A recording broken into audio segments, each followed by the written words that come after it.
أخيا ورتل القرآن اصدح بصوتك اسمع الأكوان اقرأ كلام الله. হ্যাঁ বোন। আমি মিসেস ভাবনা আনসারি।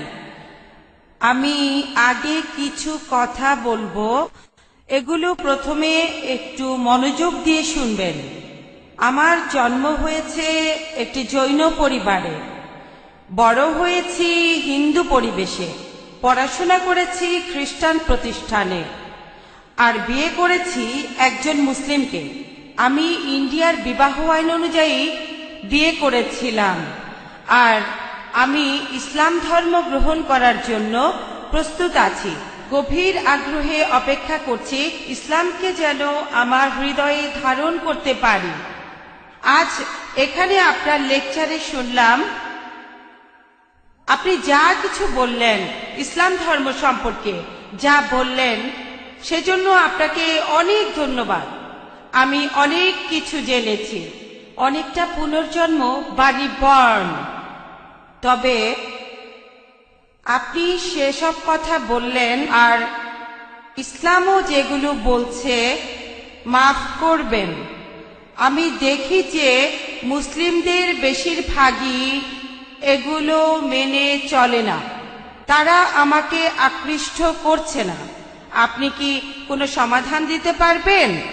কারণ আপনি যখন ইসলামের মৌলবাদ নিয়ে বললেন সেটা পজিটিভ, যখন অসহিষ্ণুতা নিয়ে বললেন সেটাও পজিটিভ, কিন্তু বাস্তবে এমনটা দেখি না। এ ব্যাপারে কি কিছু বলবেন? বোন খুব সুন্দর প্রশ্ন করেছেন। আর প্রথমে আমি আপনাকে অভিনন্দন জানাই, আপনাকে স্বাগত জানাই। আপনি বললেন রিবর্ন। ইসলাম ধর্মের সঠিক শব্দটা হলো রিভার্ট। আমাদের নবীজি মুহাম্মদ সাল্লাল্লাহু আলাইহি সাল্লাম বলেছেন, প্রত্যেক শিশু দিনুল ফিতর নিয়ে জন্মায়। সে জন্মায় মুসলিম হয়ে। মুসলিম মানে যে নিজের ইচ্ছাকে আল্লাহর কাছে সমর্পণ করে। প্রত্যেক শিশুই যখন সে জন্মগ্রহণ করে সে আল্লাহর কাছে নিজেকে সমর্পণ করে। এরপরে নবীজি বলেছেন তাকে প্রভাবিত করে বাবা মা, গুরুজনেরা, তার শিক্ষকেরা। তারপর সে হয়ে যায় অগ্নি উপাসক, ভুল পথে চলে যায়। তাই কেউ একজন যদি ফিরে আসে তার পুরনো ধর্ম বিশ্বাসে দ্বীনুল ফিতরে, এখন সঠিক শব্দটা কনভার্ট না বা বিবর্ণ না, এটা হবে রিভার্ট। তাই আপনাকে এই শান্তির ধর্মে ফিরে আসার জন্য অভিনন্দন, যাতে আল্লাহর কাছে নিজেকে সমর্পণ করতে পারেন। এবারে প্রশ্নটা নিয়ে বলি। আমার লেকচার শুনেছেন, তার কিছু পয়েন্টে আপনি একমত, আপনি ইসলাম সম্পর্কে পড়েছেন। তবে এখানে আপনার আপত্তিটা হলো যে মুসলিম বা আপনার মতে বেশিরভাগ মুসলিম তারা ইসলামের শিক্ষা মেনে চলছে না। এখানে সমাধানটা কি? বোন, আমি আপনার সাথে একমত। এ ব্যাপারে আমি একমত যে অনেকেই এগুলো মানে না। তবে পরিসংখ্যান বলছে যে ধর্মের অনুসারীর সংখ্যা সবচেয়ে বেশি জনসংখ্যার দিক থেকে, আপনারা মাথা গোনেন, ধর্মের অনুসারীদের সংখ্যার দিক থেকে প্রথম অবস্থানে আছে খ্রিস্টান ধর্ম, প্রায় 200 কোটি মানুষ। ইসলাম 130 কোটি থেকে 40 কোটির মতো। তবে যদি দেখেন কতজন তাদের ধর্মটা পালন করে, বেশিরভাগ হচ্ছে ইসলাম 1 নম্বর, সবচেয়ে বেশি। তবে আমি আপনাদের সাথে একমত যে জনসংখ্যার দিক থেকে, কারণ প্রায় 130 কোটি মুসলিম, এখানে যদি পার্সেন্টেজ করেন সেটাও হবে কয়েক লক্ষ। এই মুসলিমরা তাদের ধর্ম পালন করে না। সেজন্য বোন, ইসলামকে বুঝতে চাইলে মুসলিমদের দেখবেন না প্লিজ। আমি সবসময় বলি, কোন ধর্মকে বুঝতে চাইলে তার অনুসারীদের দেখলে হবে না, দেখতে হবে ধর্মগ্রন্থগুলো। প্লিজ আমাকে দেখবেন না, আপনার আশেপাশের মুসলিমদের দেখবেন না। আপনাদের একটা গাড়ি আর ড্রাইভারের উদাহরণ দিয়েছিলাম আমি। একটা গাড়ি কত ভালো সেটা জানার জন্য এমন একজন লোককে গাড়িতে বসালেন যে গাড়ি চালাতে জানে না, তারপর সে গাড়িটা নিয়ে অ্যাক্সিডেন্ট করলো। দোষ দেবেন কাকে? গাড়িকে না ড্রাইভারকে? ড্রাইভারকে দোষ দেবেন। তাই প্লিজ মুসলিমদের কাজ দেখে ইসলামকে বিচার করবেন না। সেজন্য এই লেকচারটা হচ্ছে সবার জন্য, মুসলিম অমুসলিম সবার জন্য। যেসব মুসলিম দিশেহারা, আমরা তাদের সত্যের মুখোমুখি দাঁড় করাচ্ছি। কারণ হয়তো তারা নামেই মুসলিম, আমরা চাই তারা ধর্মের নিয়ম পালন করুক। একই সাথে ইসলাম ধর্মের বাণী আমরা অমুসলিমদের কাছে প্রচার করছি, যাতে তারা এই ধর্মটাকে বুঝতে পারে। তারপর ধরেন আপনি জন্মেছেন হতে পারে জৈন পরিবারে, আপনার চারপাশে অনেক মুসলিম ছিল, বিয়ে করেছেন মুসলিমকে, হয়তো আজকে আমার লেকচার শোনার পর, ইসলাম সম্পর্কে জানার পর আপনি এই বিশ্বাসে ফিরে আসবেন। আপনি আরো বললেন যে আপনার ক্ষেত্রে তখন শুধু নাম রাখার জন্য আপনার নামের পরে আনসারি লিখেছেন, কিন্তু এখন আপনি এই বিশ্বাসে ফিরে এসেছেন, সেজন্য অভিনন্দন জানাই। আর প্লিজ বোন, যদি কোনো মুসলিমকে দেখে ইসলামকে বুঝতে চান, সেরা দৃষ্টান্ত হচ্ছে আমাদের নবীজি মুহাম্মদ সাল্লাল্লাহু আলাইহি সাল্লাম। এই পবিত্র কোরআন আর নবীজির কথাগুলো এখানে মানুষ জাতির সব সমস্যার সমাধান। মুসলিমদের দেখবেন না, কিছু মুসলিম ধর্ম পালন করে আর কিছু মুসলিম ধর্ম পালন করে না। তাই দেখবেন এই পবিত্র কোরআন বুঝে পড়েন, মেনে চলেন, ইনশাল্লাহ আপনি ইহকালে শান্তিতে থাকবেন আর পরকালেও শান্তি পাবেন ইনশাআল্লাহ। আপনাকে অনেক ধন্যবাদ। বোন, আপনাকে অনেক ধন্যবাদ। হ্যাঁ ভাই। স্যার, আমার নাম প্রফেসর শেঠি। আমি পেশা একজন ইঞ্জিনিয়ার। এছাড়া আমি শিক্ষকতাও করে থাকি। আল্লাহর রহমতে অঙ্কে আমার মাথা খুব ভালো। প্রথমেই আমি আপনার জ্ঞানের প্রশংসা করছি। প্রার্থনা করি আল্লাহ যেন আপনাকে দীর্ঘায়ু করেন। আর এখানকার সব মুসলিমকে ধন্যবাদ জানাই আমাকে প্রশ্ন করার সুযোগ দেওয়ার জন্য। স্যার, আমি ভগবদ গীতা পড়েছি, আমি রামায়ণ পড়েছি। যেহেতু আমি হিন্দু, আমি মাঝে মধ্যে মন্দিরেও যাই। তবে আমার ভগ্নিপতি একজন মুসলিম, তার কোরআনটা নিয়ে আমি 2 বার পড়েছি। এখানে দেখলাম যে আপনারা কোরআনের কথাগুলো মেনে চলছেন। আমি নামাজের দোয়াগুলো অনুবাদ করেছি। দয়াময় পরম দয়ালু আল্লাহর নামে শুরু করছি, যিনি এই বিশ্বের সৃষ্টিকর্তা ও রক্ষাকর্তা, কর্মফল দিবসের মালিক। আমি এভাবেই 10 বার, 15 বার, 20 বার পড়ি। তখন আমি সময়ের কথা না ভেবে ঈশ্বরের প্রার্থনা করি, আর এটা আমার খুব ভাল লাগে। আমার আয়ের উৎসটা নিয়ে আমার একটা প্রশ্ন আছে। যেহেতু আমি অঙ্কে ভালো, তাই স্টক মার্কেটে নিয়েও অ্যানালাইসিস করি। এখনো মার্কেটও খুব ভালো বুঝি, ফিউচার অ্যান্ড অপশন। আমি জানি না মানুষ স্টক মার্কেট কতটা বোঝে।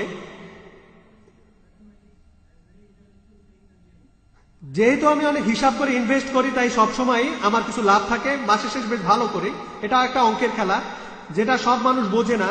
এভাবে আয় করার অনুমতি কি আছে? গত 3 বছর এটা নিয়ে ভাবছি। আমি চাইলে স্টক মার্কেটে অনেক টাকা আয় করতে পারি, তবে আমি হারাম আয় চাই না। এটা নিষিদ্ধ হলে আমি আর কখনো এটা করব না। তাহলে আমি শুধুমাত্র শিক্ষকতাই করে যাব। আলহামদুলিল্লাহ।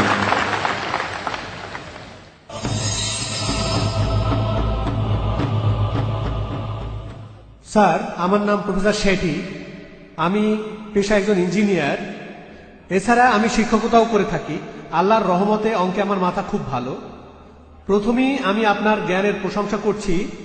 প্রার্থনা করি আল্লাহ যেন আপনাকে দীর্ঘায়ু করেন। আর এখানকার সব মুসলিমকে ধন্যবাদ জানাই আমাকে প্রশ্ন করার সুযোগ দেওয়ার জন্য। স্যার, আমি ভগবদ গীতা পড়েছি, আমি রামায়ণ পড়েছি। যেহেতু আমি হিন্দু, আমি মাঝে মধ্যে মন্দিরেও যাই। তবে আমার ভগ্নিপতি একজন মুসলিম, তার কোরআনটা নিয়ে আমি 2 বার পড়েছি।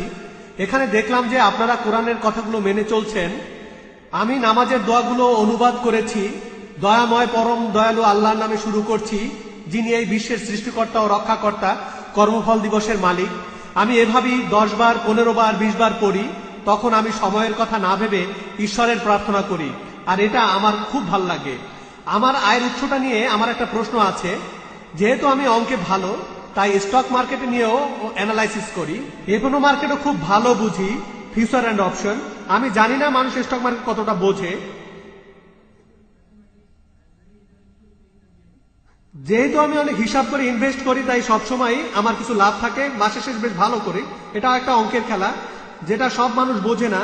এভাবে আয় করার অনুমতি কি আছে? গত 3 বছর এটা নিয়ে ভাবছি। আমি চাইলে স্টক মার্কেটে অনেক টাকা আয় করতে পারি, তবে আমি হারাম আয় চাই না। এটা নিষিদ্ধ হলে আমি আর কখনো এটা করব না। তাহলে আমি শুধুমাত্র শিক্ষকতাই করে যাব।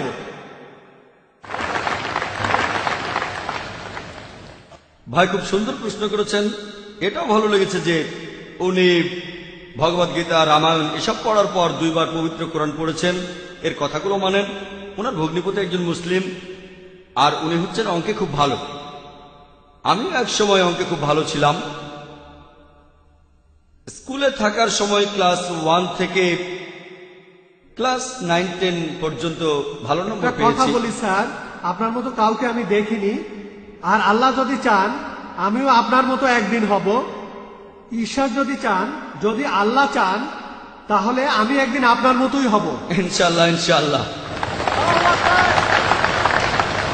প্রথমে প্রশ্নের উত্তর দেই, ইনশাল্লাহ তারপরে এই সম্পর্কে কথা বলবো।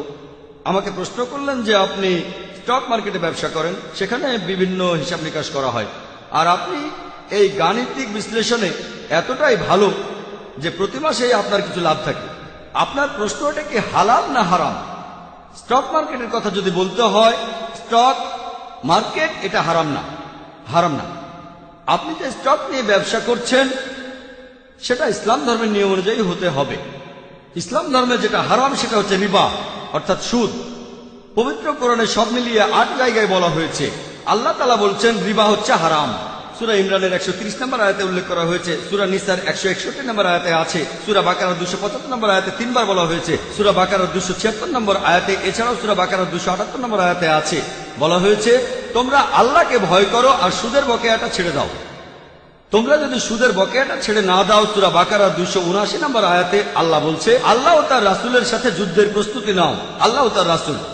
তাহলে সুদের কারবার করা হারাম। তবে শেয়ার মার্কেট, এখানে ইসলামের কিছুটা নিয়ম মেনে চলা হয়, সেখানে লাভ বা ক্ষতি হতে পারে। শেয়ার মার্কেটে ব্যাংক থেকে লোন দেওয়ার ব্যাপারে আমরা তখন অংশীদার হই, কারণ ব্যাংকিং সিস্টেমে ধনী লোক আরো ধনী হয়, গরিব মানুষ আরো গরিব। এভাবে সমাজে নতুন কালচার দেখা, যেমন মেয়েদের টিজ করা, তারপর বিভিন্ন জুয়া আখড়া, মদ খাওয়ার বার। ইসলামের নিয়মটা আলাদা, ইসলাম ধর্ম একটু আলাদা। তাহলে ইসলাম আমাদের লাভ করতে উৎসাহিত করে। স্টক মার্কেটে আপনি কি করেন? শেয়ার কেনেন। এভাবে আপনি সেই কোম্পানির সদস্য হয়ে গেলেন, হোক 1%, 10%, 0.1%, 0.01%। তাহলে ব্যবসায় লাভ বা ক্ষতি ইসলামে এটার অনুমতি আছে। তাই আপনি যদি শেয়ারের ব্যবসা করেন আর সেই ব্যবসা যদি ইসলামিক শরিয়ার নিয়মগুলো মেনে করেন, যদি আপনি এমন কোন কোম্পানির শেয়ার না কেনেন যারা অ্যালকোহল বিক্রি করে, যারা সুদের কারবার করে, ফাইন্যান্সিয়াল কোম্পানি হতে পারে, ব্যাংক অথবা কোনো ফাইন্যান্সিয়াল লিজিং কোম্পানি, যেসব কোম্পানি অশ্লীল ছবি বানায় বা পর্নোগ্রাফি, সমাজের জন্য এসব ক্ষতিকর জিনিস। কোন কোম্পানি যদি এসবে ইনভেস্ট করে, আপনি তেমন কোনো জায়গায় যাবেন না। অ্যালকোহলিজম বা ড্রাগস বা ফার্মাসিউটিক্যালস কোম্পানিগুলো ঠিক আছে। ড্রাগস মানে কোকেন, ব্রাউন সুগার, অথবা নেকেড সিনেমা বানায় তেমন ফিল্ম কোম্পানি। আপনি যদি এমন কোন কোম্পানি শেয়ার কেনেন, এটা হারাম।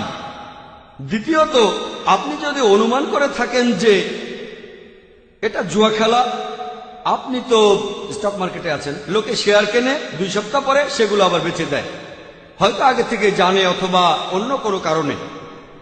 আর ইসলামে জুয়া খেলা হচ্ছে হারাম। তাহলে আপনি যদি স্টক মার্কেটে ইনভেস্ট করতে চান, কোনো সমস্যা নেই, সেখানে ব্যবসা করেন। এভাবে স্টক মার্কেটে আপনি ব্যবসা করতে পারেন। আর স্যার আপনি আমার প্রশ্ন থেকে দূরে সরে গেছেন। ফিউচার আর অপশন নিয়ে বলছিলাম, এটা কি ঠিক? আমি বলছি আপনি 10 টাকা দিয়ে 100 টাকার শেয়ার কিনলেন, তারপর সেটা বছরের পর বছর রেখে দিলেন। বলছি, আমি সামগ্রিকভাবেই বলছি, একটা পয়েন্ট না। ধন্যবাদ, আপনাকে ডিস্টার্ব করার জন্য দুঃখিত। এবারে ফিউচার অপশন নিয়ে বলছি যে আপনি কিছু শেয়ার কিনে ভবিষ্যতের জন্য রেখে দিলেন, এরপরে সে শেয়ার থেকে কিছুটা রেখে বেচে দিলেন। আমি জানি আপনি বেচতে পারেন, কিছু অংশ রাখতেও পারেন, তারপর আবার কিছু শেয়ার কিনতে পারেন, সেটাও বেচতে পারেন। আমি এটা জানি। আমি হয়তো আপনার মতো এক্সপার্ট না, তবে এ নিয়ে বলতে পারবো। ভবিষ্যতের কথা যদি বলেন, এটার অনুমতি নেই, এটা হারাম। মার্জিন ট্রেডিং, যেটা দেখবেন রিয়েল এস্টেট ব্যবসায়, আপনি 10%-এ কিনলেন, সেটার দাম বেড়ে গেল, কারণ কোন ফ্ল্যাট কিনতে গেলে টাকা দেবেন কিস্তিতে, কিস্তির মেয়াদ 2 বছর, এখন 10% দিলেন, পরে 20%, তারপর দাম বাড়লো, আপনি বেচে দিলেন, ঠিক আছে। শেয়ারের ক্ষেত্রে এমনটা হয় না, স্টকের ক্ষেত্রে এমনটা হয় না। এক্ষেত্রে জিনিসটা আপনার হাতে নেই, আপনি আংশিক টাকা দিয়েছেন, তারপর অন্য কেউ আপনার পেছনে আসলো, এটা যদি পড়ে যায়, তাই হেজ ফান্ড থাকে, হেজিং জানেন, হেজ ফান্ড থাকে। ইসলামে এইসব জিনিসের অনুমতি নেই। তবে পিওর স্টক, যদি সেটাই আপনার ব্যবসা হয়ে থাকে, সেটা ইসলামিক হলে অনুমতি আছে। আর এই কারণেই শীঘ্রই ইনশাল্লাহ আর মাত্র কয়েক মাসের মধ্যে ইনশাল্লাহ আমরা ইন্ডিয়ায় একটা ইসলামিক ইনভেস্টমেন্ট ফান্ড চালু করব ইনশাল্লাহ। সেখানে আমরা সবাইকে সুযোগ দিতে চাই কারণ অনেক মুসলিমই জানে যে রিবা হারাম বা সুদ হারাম, কিন্তু তাদের সামনে কোনো উপায় নেই। অনেকেই শেয়ারের ব্যবসা করে কিন্তু জানে না এটা হালাল না হারাম। তারপর তারা ব্যাংকের শেয়ার কেনে, অন্যান্য হারাম শেয়ার কেনে, যেমন মিডিয়া, ফিল্ম ইন্ডাস্ট্রি ইত্যাদি। প্রধানত এদেরকে পথ দেখানোর জন্য ইনশাল্লাহ তাদের হালাল আয় করার সুযোগ দিতে চাই। আর সে সময় ইনশাল্লাহ আপনার জ্ঞান কাজে লাগলে আমরা আপনার পরামর্শ নেব ইনশাল্লাহ। তাহলে আমরা আমাদের জ্ঞানকে ভালো কাজে লাগাবো। এরপর আপনি আরো বলেছেন শেয়ারের ব্যবসা করে আপনি অনেক টাকা জমিয়েছেন, এটার অনুমতি না থাকলে আপনি বাদ দেবেন। এভাবে যে টাকা জমিয়েছেন এটা যদি অনুমোদিত না হয় আপনি বাদ দেবেন। এখানে আসল কথা হলো আমরা শান্তি চাই ইহকালে আর আখিরাতে। পরকালের যে শান্তি সেটা দীর্ঘস্থায়ী শান্তি। তাহলে যদি হালাল উপার্জন করেন ইনশাল্লাহ আপনি ইহকালেও ভালো থাকতে পারবেন, পরকালেও থাকবেন। আমি আল্লাহর কাছে দোয়া করছি যেন শান্তি ও সাফল্য পান এই পৃথিবীতে, এছাড়া পরকালেও শান্তি পান। আশা করি উত্তরটা পেয়েছেন। ধন্যবাদ আমাকে সময় দেওয়ার জন্য, অনেক ধন্যবাদ। আমি আপনার সব কথাগুলো মেনে চলবো। হ্যাঁ ভাই। আমার নাম অভিষেক। আমি 14 বছর বয়সে বাসায় ঝগড়াঝাটি করে পালিয়ে গিয়েছিলাম। সৌদি আরবের এক লোক আমাকে তখন কেরালায় নিয়ে যায়। তার কাছে ইসলাম সম্পর্কে জেনেছি। 2 বছর আগে আমি ইসলাম ধর্ম গ্রহণ করেছি। আমি এখন সব দর্শক শ্রোতার সামনে সাক্ষ্য দিচ্ছি, আশহাদু আল্লা ইলাহা ইল্লাল্লাহ আশহাদু আন্না মুহাম্মাদান আবদুহু ওয়া রাসূলুহু।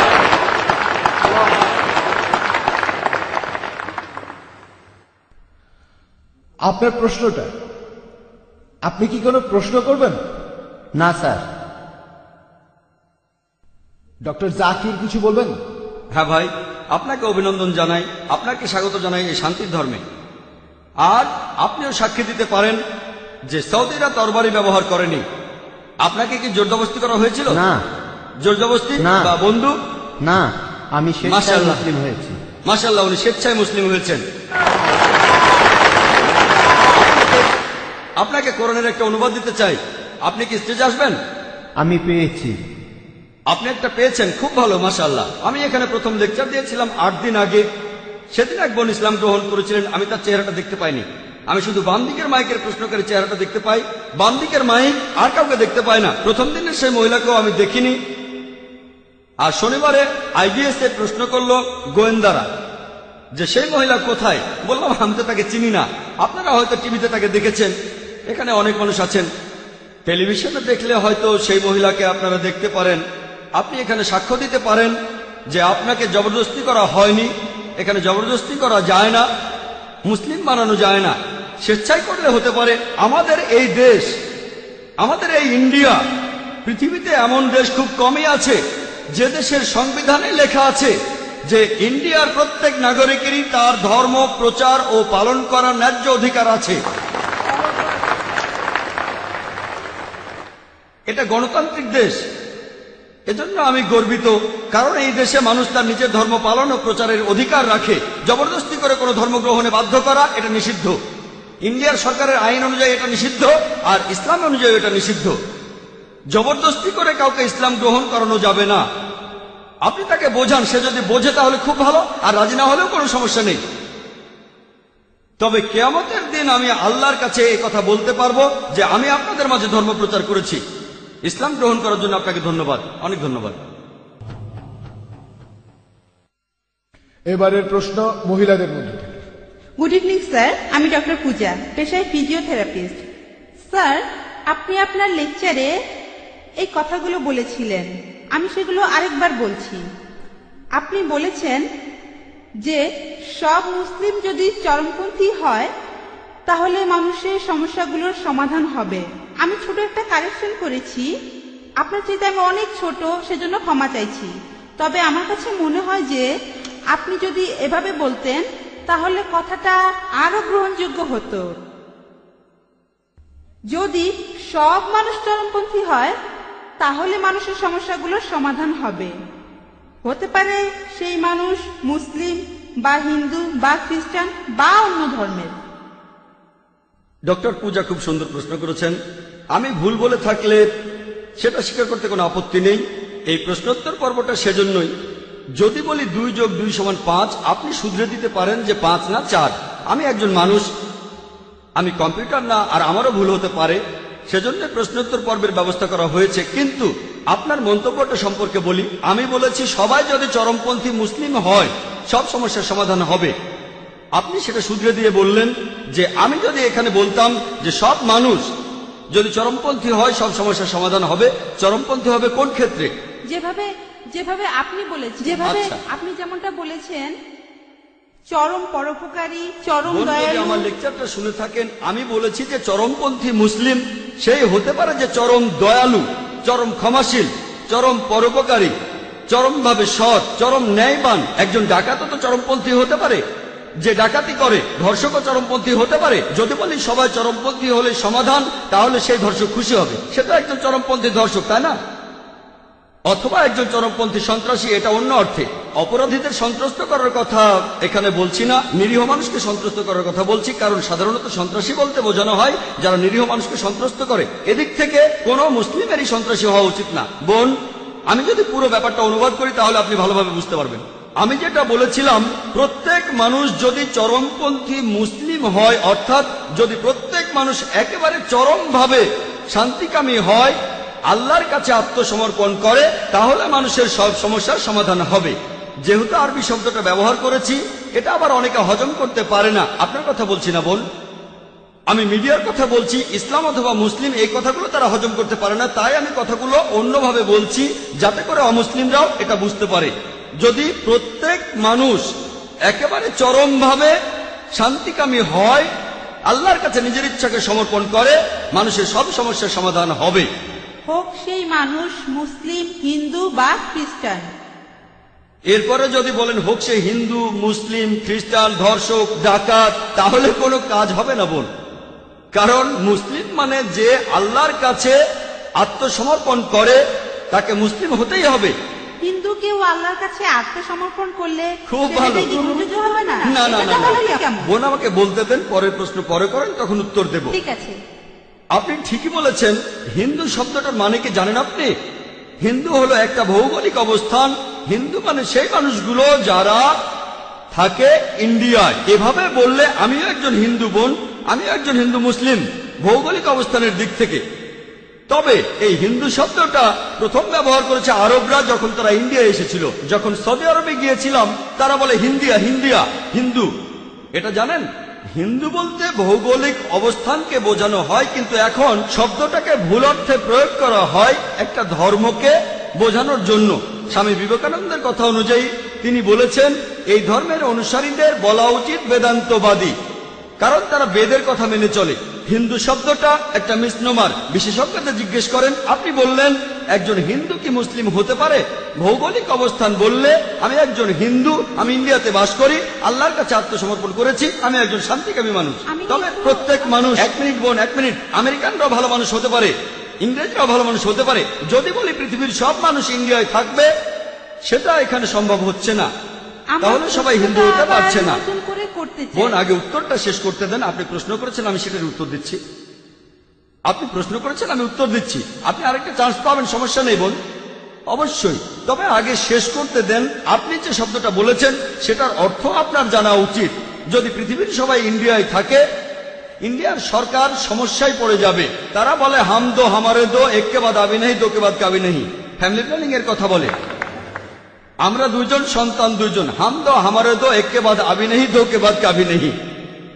এক সন্তানের পরে একটু বিরতি, দ্বিতীয় সন্তানের পরে আর কোনো সন্তান নেবেন না। ফ্যামিলি প্ল্যানিং এ সম্পর্কে বলেছি কোরআন এন্ড মডার্ন সায়েন্সে। তাই বোন, আপনি যে শব্দটা বলেছেন সেটার অর্থ না জানলে আপনি ভুল বুঝতে পারেন। আপনি যদি একজন হিন্দু হন, ঈশ্বরের কাছে আত্মসমর্পণ করেন, এরপর যদি বেদ মেনে চলেন, আমার লেকচার যদি দেখে থাকেন ইসলাম ধর্ম আর হিন্দুইজমের মধ্যে সাদৃশ্য নিয়ে, বেদ বলছে তোমরা এক ঈশ্বরকে বিশ্বাস করবে।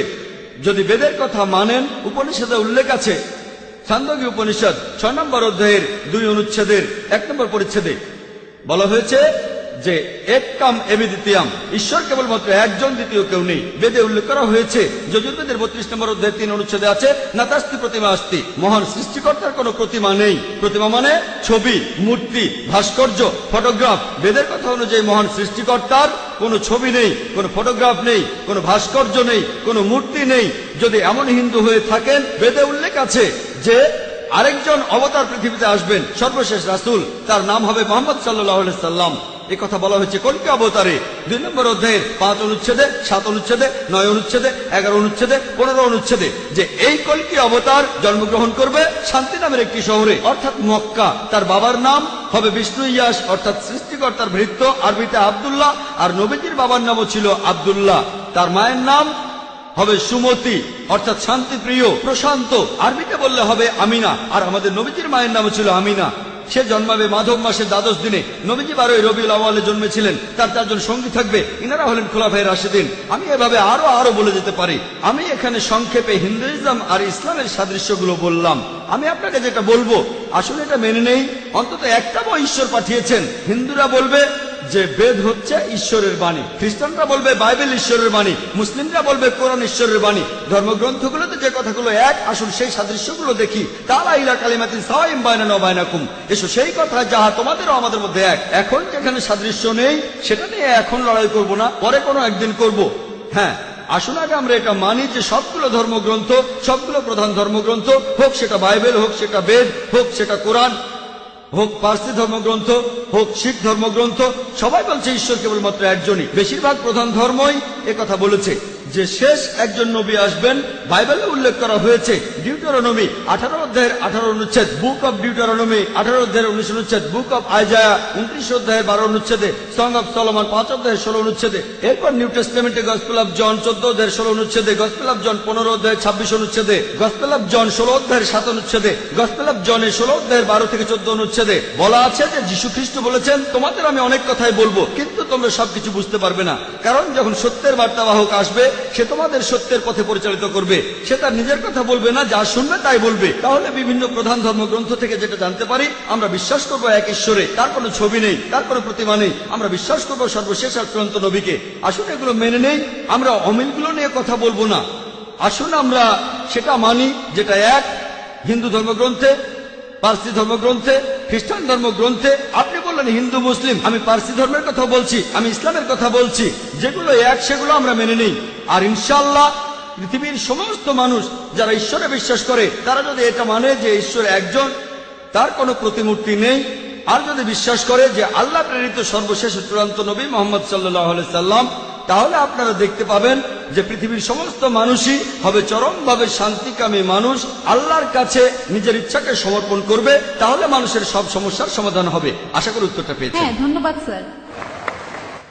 এবারে পুরুষদের মধ্য থেকে প্রশ্ন করবেন একজন অমুসলিম ভাই। হ্যাঁ, গুড ইভিনিং ডক্টর। আমার নাম জয় জাজিদিয়া। আমি এবছর ইঞ্জিনিয়ারিং পাশ করেছি। আর প্রথমেই বলি, আমি এই প্রথমবারের মতো আপনার লেকচার শুনতে এসেছি। আর বিভিন্ন ধর্মগ্রন্থের উপর আপনার দখল সত্যিই প্রশংসনীয়। আপনি যথেষ্ট আত্মবিশ্বাসী। আর অনেক মুসলিম আছেন, তারা আপনার কথা মানে। এখন আপনার কাছে আমার প্রশ্নটা কিছুটা রাজনৈতিক। আপনার কাছে আমার প্রশ্নটা হলো, আপনি কি মুসলিম ভাই বোনদের এই উপদেশ দেবেন যে তারা মহাত্মা গান্ধীর নীতিগুলো অনুসরণ করবে?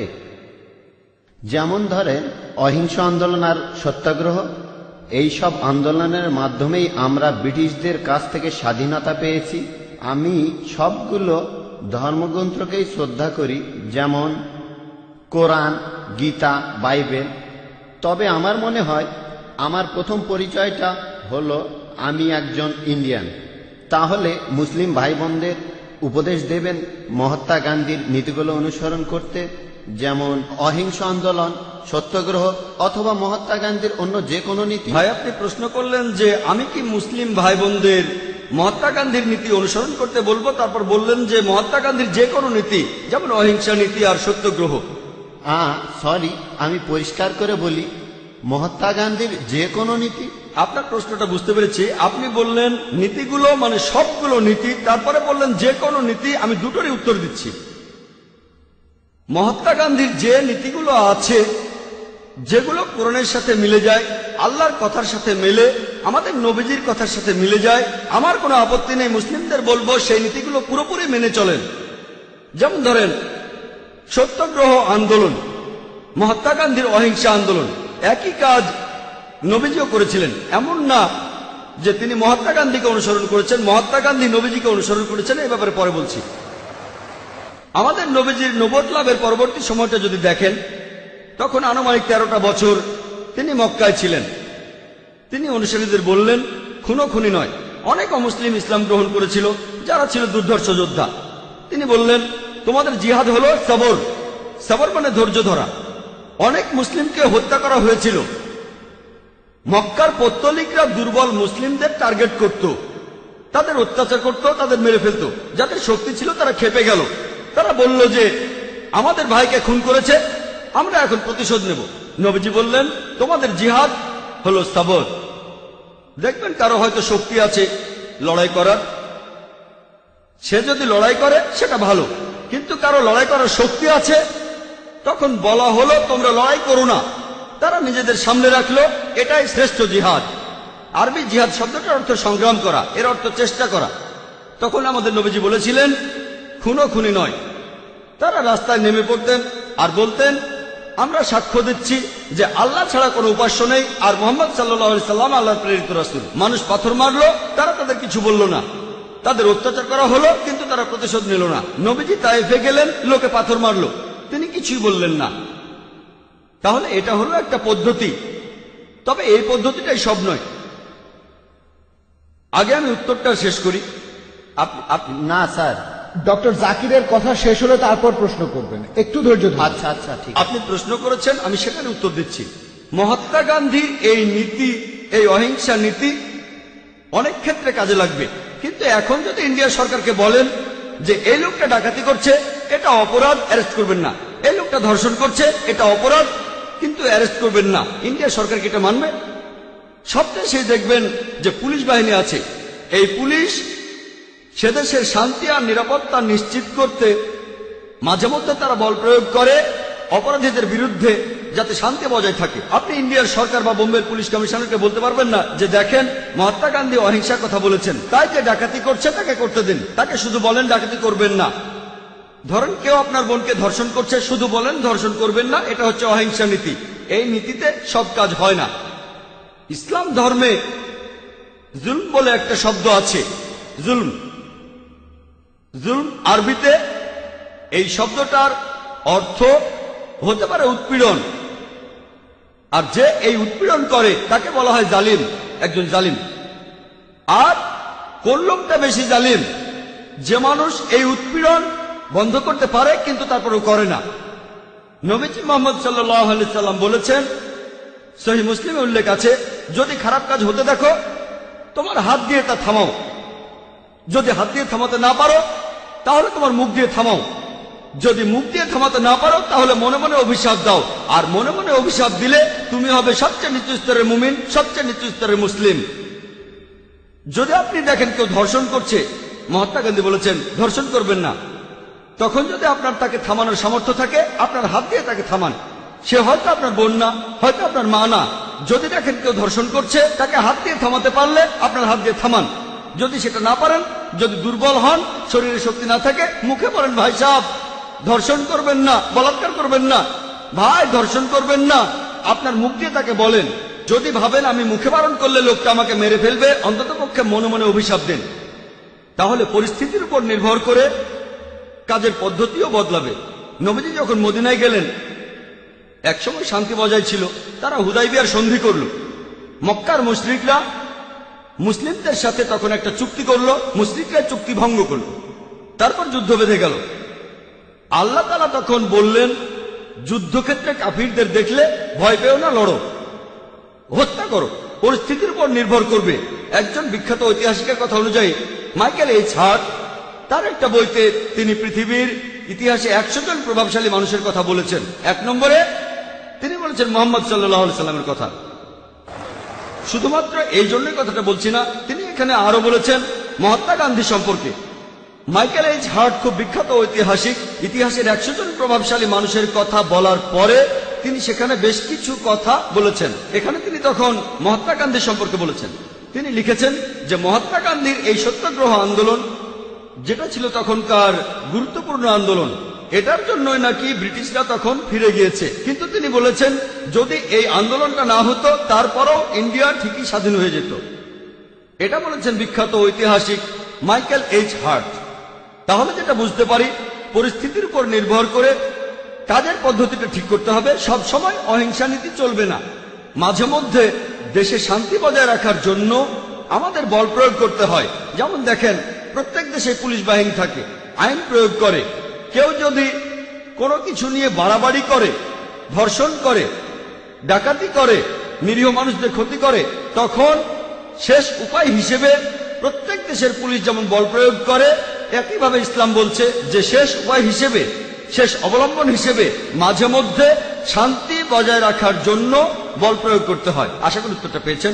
আর কিছু বলতে চাইলে এখন বলতে পারেন। না স্যার, উত্তরে আমি সন্তুষ্ট। আপনাকে অনেক ধন্যবাদ। সেজন্য বলেছিলাম বাধা দেবেন না, এটা আমার পেশা, আমি এ কাজটাই করি। পুরো উত্তরটা শুনলে তারপর বুঝতে পারবেন। আমি শুরু করলে যদি হাত তোলেন, যখনই আপনি আপনার হাতটা তুলছেন আপনার মাথায় তখন প্রশ্নটা ঘুরছে, আমার উত্তরটা শুনছেন না। যখন আপনি শুনেছেন মনোযোগ দিয়ে ইনশাল্লাহ, তাহলে বুঝতে পারবেন। না পারলে ইনশাল্লাহ আপনি আরো সুযোগ পাবেন। এছাড়া আমি এখানে উপস্থিত সব মুসলিম ভাই বোনদের অনুরোধ করব, আপনারা ডক্টর জাকির নায়কের মতো একজন অসাধারণ মানুষকে পেয়েছেন। দয়া করে আপনারা সবাই উনাকে অনুসরণ করবেন। অবশ্য এমন অনেক মানুষই আছে যারা ঠিক পুরোপুরি মেনে চলে না। আশা করি যে মুসলিম ভাই বোনেরা ইসলাম ধর্ম পালন করবে পুরোপুরি, আর ইন্ডিয়াকে গর্বিত করবে। ধন্যবাদ। আপনাকেও ধন্যবাদ। আমি অনুরোধ করব মুসলিমদের সবাইকে অনুসরণ করবেন নবীজি মোহাম্মদ সাল্লাল্লাহু আলাইহি সাল্লামকে, আর সর্বশেষ আসমানি কিতাব এই পবিত্র কোরআনকে। এখানে ভাই আপনি বললেন যে মুসলিমদের উচিত আমাকে অনুসরণ করা। আমি অনুরোধ করব তখনই আমাকে অনুসরণ করবেন যখন আমি কোরআন আর সহিহ হাদিস অনুসরণ করব। তাই আমি বলবো আমাকে অনুসরণ করার কথা বললেন, আমি বলবো আমাকে অনুসরণ করবেন না, কোরআন আর সহিহ হাদিসের সাথে মিললে অনুসরণ করবেন। যদি কোরআন আর সহিহ হাদিসের সাথে না মেলে তাহলে ডক্টর জাকির নায়কও জিরো। জাকির নায়কের তখন কোনো মূল্য নেই। আমি যা বলছি সেটা যদি চূড়ান্ত আসমানি কিতাব পবিত্র কোরআনের সাথে মেলে আর শেষ নবী মুহাম্মদ সাল্লাল্লাহু আলাইহি সাল্লামের কথার সাথে মেলে তাহলে অনুসরণ করবেন। আমি অনুরোধ করব আমার কথার সাথে কোরআন আর হাদিসের মিল থাকলে তবে অনুসরণ করবেন। ভাই অভিষেক এসেছেন, যিনি একটু আগেই প্রশ্ন করলেন, তিনি স্টেজের পেছনেই আছেন। তিনি ডক্টর জাকির নায়কের কাছ থেকে আরেকটা কোরআন নেওয়ার সুযোগটা হারাতে চান না, তাই উনি স্টেজে আসছেন।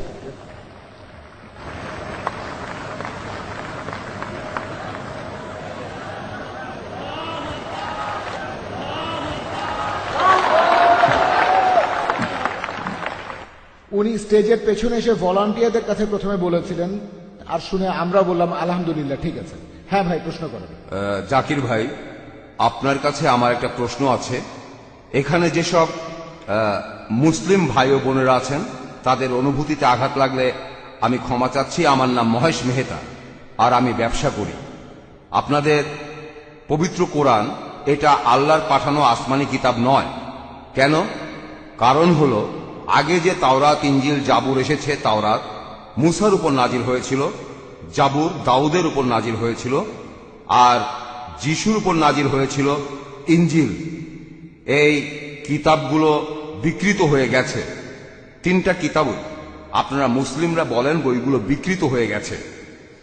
আর এছাড়াও আপনারা দেখবেন কোরআনে আহলে কিতাব বলে সম্বোধন করা হয়েছে ইহুদি ধর্মের অনুসারীদের আর খ্রিস্টানদেরকে।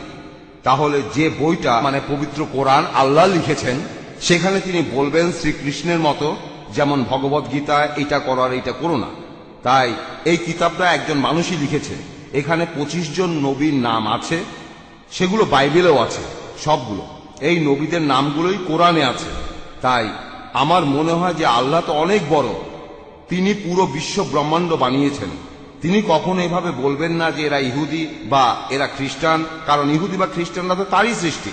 আমার মনে হয় এই পবিত্র কোরআন কোনো মানুষই লিখেছে। এছাড়াও আমি আরেকটা প্রশ্ন করতে চাই। 1 মিনিট ভাই। হ্যাঁ, উনি আগে উত্তর দিক, তারপর আপনি আবার প্রশ্ন করুন। আচ্ছা ভাই, আপনি প্রশ্ন করলেন, আর সত্যি বলতে আমি মহেশ ভাইকে চিনি সেই 1991 সাল থেকে। হ্যাঁ, তিনি আইআরএফ থেকে মুসলিমদের চাইতেও বেশি ভিডিও ক্যাসেট নিয়েছেন। তাই আইআরএফ এ ভিডিও ক্যাসেট আর লিটারেচারের লিস্টে তার নামই সবার আগে আছে। মহেশ ভাই প্রশ্ন করলেন যে আগের আসমানি কিতাবগুলো কোরআন যেমন বলছে তাওরাত, জাবুর, ইনজিল দেওয়া হয়েছিল মুসাকে, দাউদকে আর যীশু খ্রিস্টকে, মুসলিমরা বলে এগুলো বিকৃত হয়ে গেছে। তাহলে পবিত্র কোরআনে যখন ইহুদিদের কথা বলা হয়েছে যে হে কিতাবীগণ, ইহুদি আর খ্রিস্টানরা, যখন তাদের এভাবে সম্বোধন করা হচ্ছে, তাহলে কোরআনও কি কোনো মানুষ লিখেছে? ঠিক। আপনার প্রশ্নটা হলো ইহুদি আর খ্রিস্টানদের সম্পর্কে বলা হয়েছে কেন? আপনি যদি আমার আগের লেকচারটা শুনে থাকেন, is the Quran God's word, আপনি কি সেখানে ছিলেন? না, আমি সেখানে ছিলাম না। সেখানে আমি সব বিস্তারিতভাবে বলেছি, এখন আর সেগুলো রিপিট করব না। সেখানে বলেছি মানুষ কিভাবে অভিযোগ করে যে নবীজি নিজে এটা লিখেছেন, তিনি লিখেছেন, আর কেন লিখেছেন, ক্ষমতা বা অন্য কিছু ইত্যাদি। লেকচারটা ছিল 2 ঘন্টার, সেগুলো রিপিট করব না। তবে আপনার মূল প্রশ্নতে আসি। কোরআন বলছে যে হে কিতাবীগণ, তার মানে এর মানে দাঁড়াচ্ছে এই কোরআন লিখেছে একজন মানুষ। ভাই, কোরআন পড়লে দেখবেন, আর আপনি ঠিকই বলেছেন, কোরআনে 25 জন নবীর নাম বলা হয়েছে, আর এখানে যতজন নবী রাসূলের নাম বলা হয়েছে তারা সবাই ইহুদি। দেখবেন যে এই নামগুলো বাইবেলে বলা হয়েছে। কোরআনের প্রায় 1/3 ইহুদিদের সম্পর্কে বলা হয়েছে। কেন? এটা উদাহরণ যে আল্লাহ তাআলা সুবিধা দিয়েছিলেন ইসরায়েলের মানুষদের, হে বনি ইসরায়েল, আমি একসময় তোমাদের অনুগ্রহ করেছিলাম, কিন্তু তোমরা তখন এই কাজগুলো করেছো। পবিত্র কোরআনে এই উদাহরণগুলো দিয়েছেন আল্লাহ তাআলা, যে তারা নবী ছিলেন যারা আগে এসেছিলেন এই মানুষদের কাছে। কিছু মানুষ নবীকে প্রত্যাখ্যান করেছিল, কিছু মানুষ গ্রহণ করেছিল। এখানে উদাহরণ দিতে গিয়ে বলা হয়েছে, কুল ইয়া আহলাল কিতাব, বলো হে কিতাবীগণ, তাআলা ইলা কালিমাতিন সাওয়াইন বাইনানা ওয়া বাইনাকুম, এসো সেই কথায় যাহা আমাদের ও তোমাদের মধ্যে এক। তাহলে কোরআন এখানে মুসলিমদের বলছে যে তোমরা কিতাবীদের সাথে এ বিষয়ে কথা বলবে। কিতাবীগণ মানে যারা আসমানি কিতাব পেয়েছে। এখানে পবিত্র কোরআন পরিষ্কার করে বলেছে, যখন কোরআনে আহলে কিতাব বলা হচ্ছে, ইহুদি আর নাসারাদের কথা বলা হচ্ছে, ইহুদি আর খ্রিস্টানদের, তাহলে আল্লাহ বলছেন মুসলিমদের কিতাবীদের সঙ্গে কথা বলতে। আল্লাহ আরো বলেছেন ইয়া আহলাল কিতাব, হে কিতাবীগণ। তার মানে কোরআন এখানে শুধু মুসলিমদের বলছে না, শুধু আরবদের বলছে না, কোরআন এখানে কিতাবীদেরও বলছে।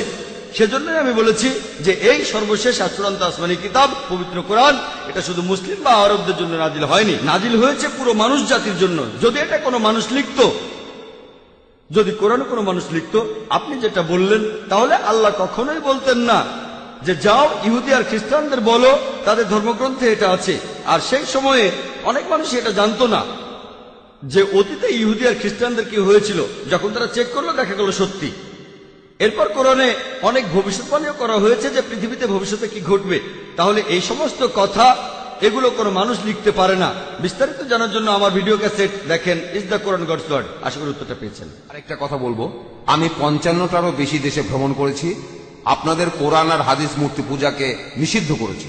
তবে আপনি অন্য ধর্মগুলো দেখেন, খ্রিস্টান ধর্ম অথবা ধরেন বৌদ্ধ ধর্ম, চাইনিজ ধর্ম, জৈন ধর্ম, অন্য সব ধর্মেই দেখবেন মূর্তি পূজা আছে।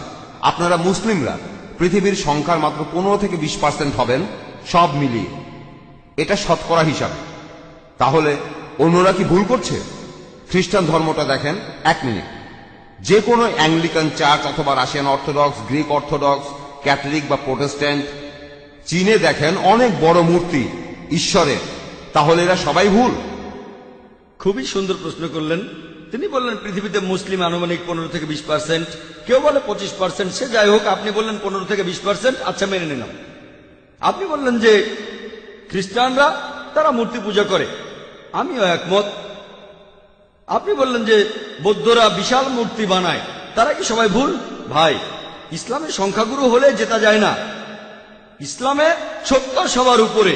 বেশিরভাগ মানুষ এই কয়েকশো বছর আগেও মনে করত পৃথিবীর সমতল। বেশিরভাগ, এটা কি জানেন? কয়েকশো বছর আগেও বেশিরভাগ মানুষ মনে করত পৃথিবীর সমতল। পৃথিবী কি সমতল ভাই মহেশ? না না।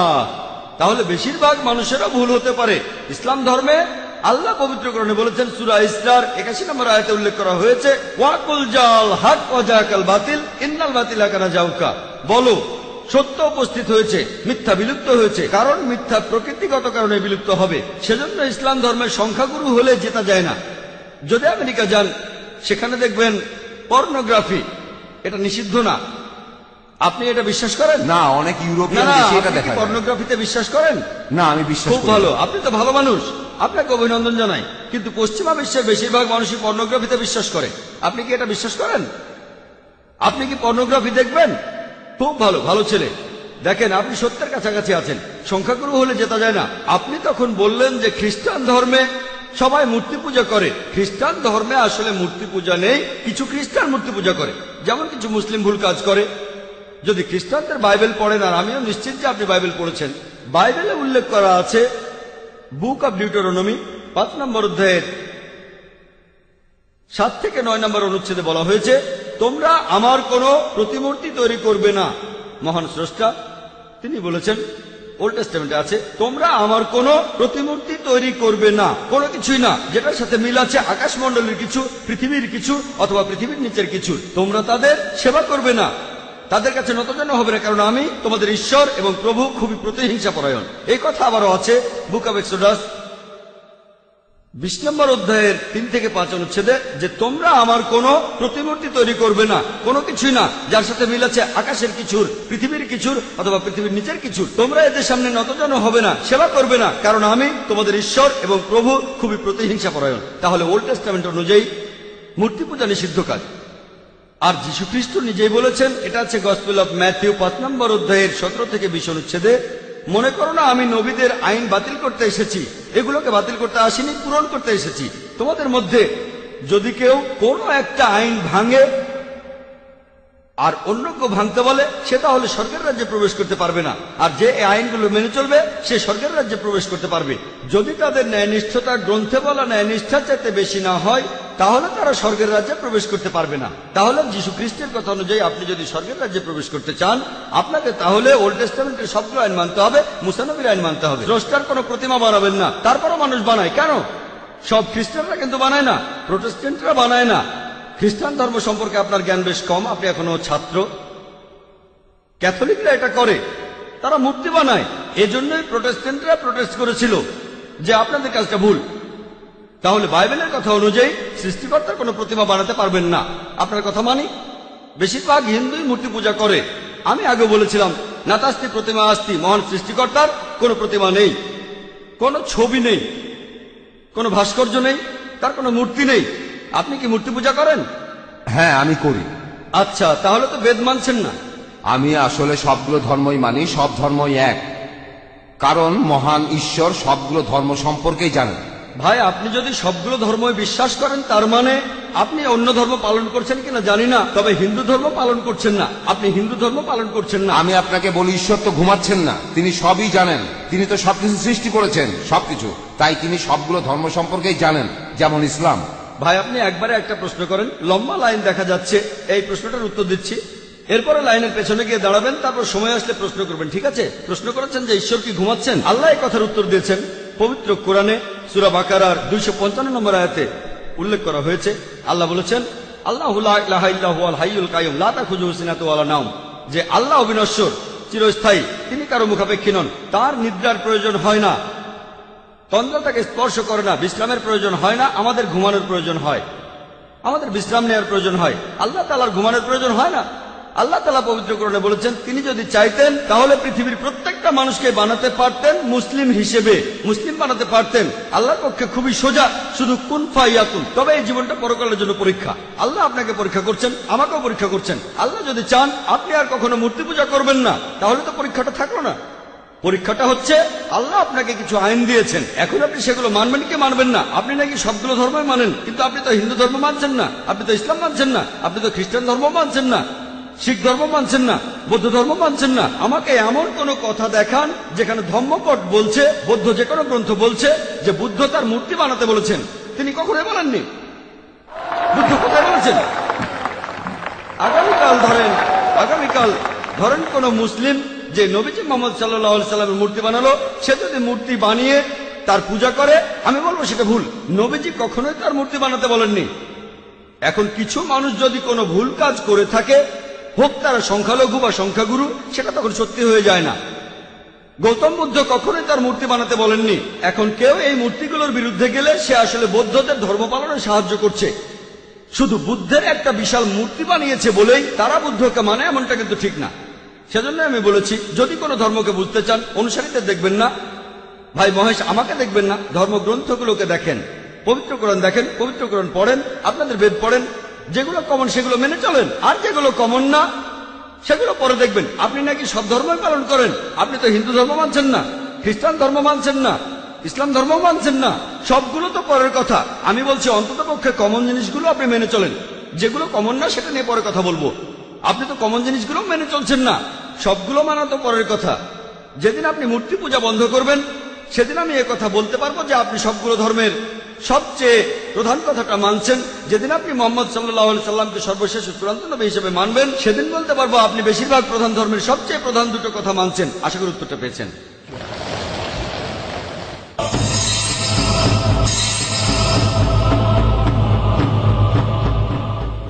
হ্যাঁ বোন, এবারে পরের প্রশ্ন।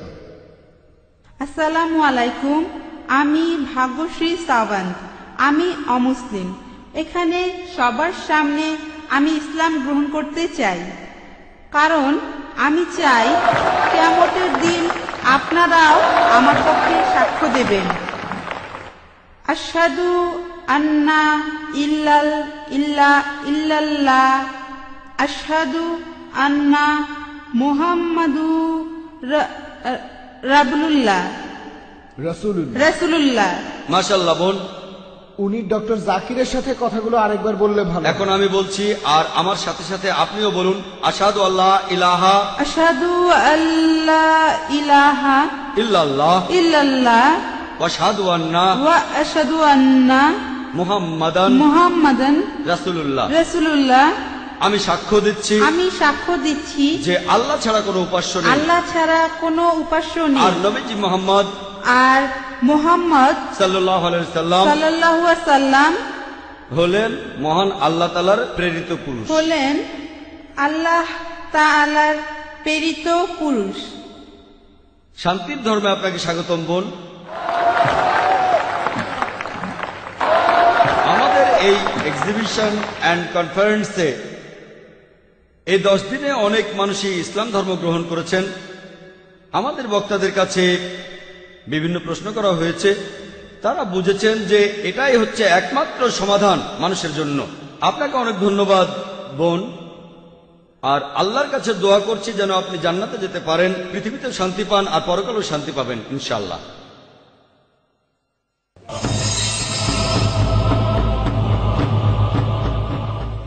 প্রশ্নটা আমার অমুসলিম বান্ধবীর, সে তার পরিচয় দিতে অনিচ্ছুক। ঠিক আছে, আপনার বান্ধবীর হয়ে আপনি প্রশ্নটা করতে পারেন। আমার বান্ধবী এমবিএ ছাত্রী, তার প্রশ্ন হলো আল্লাহকে কেন আল্লাহ বলে ডাকা হয়, অন্য কোনো নামে ডাকা হয় না কেন? বোন, আপনি প্রশ্ন করলেন যে আল্লাহকে কেন আল্লাহ বলে ডাকা হয়, অন্য নামে কেন ডাকা হয় না। এর উত্তর আছে পবিত্র কোরআনে সূরা ইসরায় 110 নম্বর আয়াতে উল্লেখ করা হয়েছে। পবিত্র কোরআনে বলা হয়েছে কুলিতুল্লাহ আবিদুর রহমান আয়ামাত আদু ফালাল আসমাউল হুসনা, তোমরা তাকে ডাকো আল্লাহ বলে অথবা রহমান বলে ডাকো, তোমরা তাকে যে নামে ডাকো না কেন সকল সুন্দর নামগুলি তো তাহারই। আপনি মহান স্রষ্টা আল্লাহ সুবহানাহু ওয়া তাআলাকে ডাকতে পারেন যে কোনো নামে, তবে সেটা হতে হবে সঠিক নাম, সেটা হবে বিশুদ্ধ নাম, এমন নাম হবে যেটা তিনি নিজে দিয়েছেন। পবিত্র কোরআন এবং সহিহ হাদিসে আল্লাহর নাম উল্লেখ আছে 99টা। আর রহমান, আর রাহিম, আল কারিম, আল হাকিম, পরম দয়ালু, পরম করুণাময়, পরম জ্ঞানী, সব মিলিয়ে 99টা। আর সবার উপরে সেটা আল্লাহ। আর এই কথাটা যে সুন্দর নামগুলো আল্লাহর, এটা সূরা ইসরার 110 নম্বর আয়াতে উল্লেখ আছে। এছাড়াও সূরা তাহার 8 নম্বর আয়াতে উল্লেখ করা হয়েছে, সূরা আরাফের 180 নম্বর আয়াতে আছে, সূরা হাশরের 24 নম্বর আয়াতে আছে। এখানে আল্লাহ বলেছেন যে সুন্দর নামগুলি সেগুলো আল্লাহর, আর সবচেয়ে শ্রেষ্ঠ নাম আল্লাহ। এখন আমরা মুসলিমরা আল্লাহ তাআলাকে কেন আরবিতে আল্লাহ বলে ডাকি, কেন ইংরেজিতে গড বলে ডাকি না? আসলে এর কারণটা হচ্ছে অন্য সব নামগুলো আর শব্দ সেগুলোকে আমরা বিকৃত করতে পারি। যেমন ধরেন ইংরেজিতে গড শব্দটা যদি গডের পরে একটা এস লাগাই এটা হবে গডস, ঈশ্বরের বহুবচন। আল্লাহর কোনো বহুবচন হয় না। কুল হুয়াল্লাহু আহাদ, বলো তিনি আল্লাহ এক অদ্বিতীয়। যদি গডের পরে DESS যোগ করেন এটা হবে গডেস, মহিলা ঈশ্বর।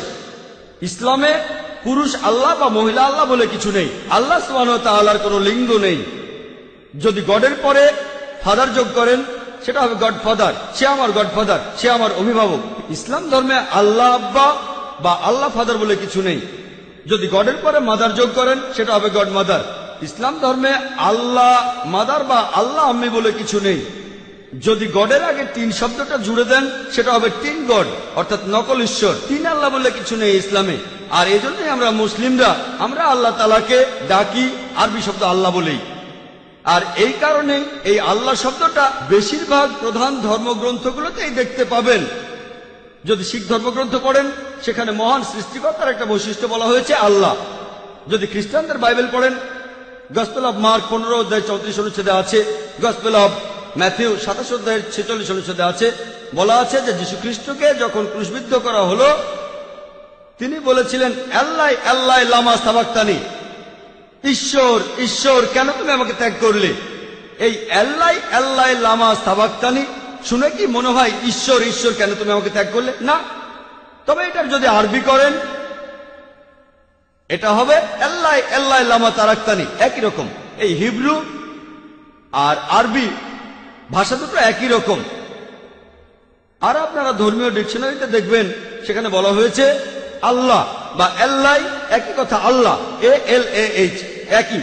তাহলে আল্লাহ শব্দটা বাইবেলেও আছে, হিন্দু ধর্মগ্রন্থেও আছে, বেদে উল্লেখ করা আছে। একটা আলাদা উপনিষদ আছে যার নাম আল্লাহ উপনিষদ। তাহলে এই আল্লাহ শব্দটা উল্লেখ করা হয়েছে বিভিন্ন প্রধান ধর্মগ্রন্থে। এটাই হলো স্রষ্টার সবচাইতে সঠিক ও শুদ্ধ নাম। আশা করি উত্তরটা পেয়েছেন।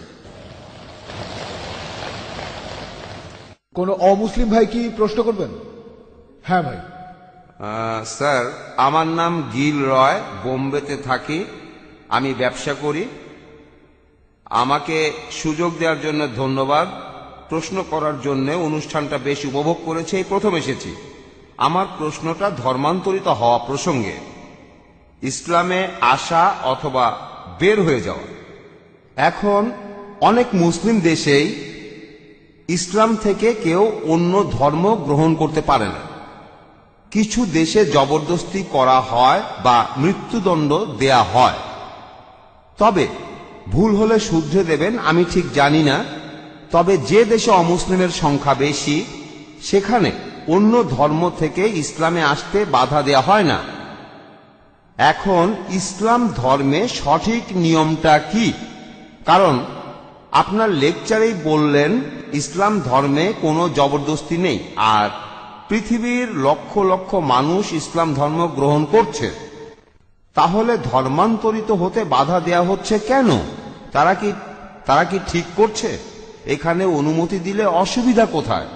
কেউ যদি স্বেচ্ছায় ইসলাম ধর্ম ত্যাগ করতে চায় তাকে বাধা দেওয়া হবে কেন?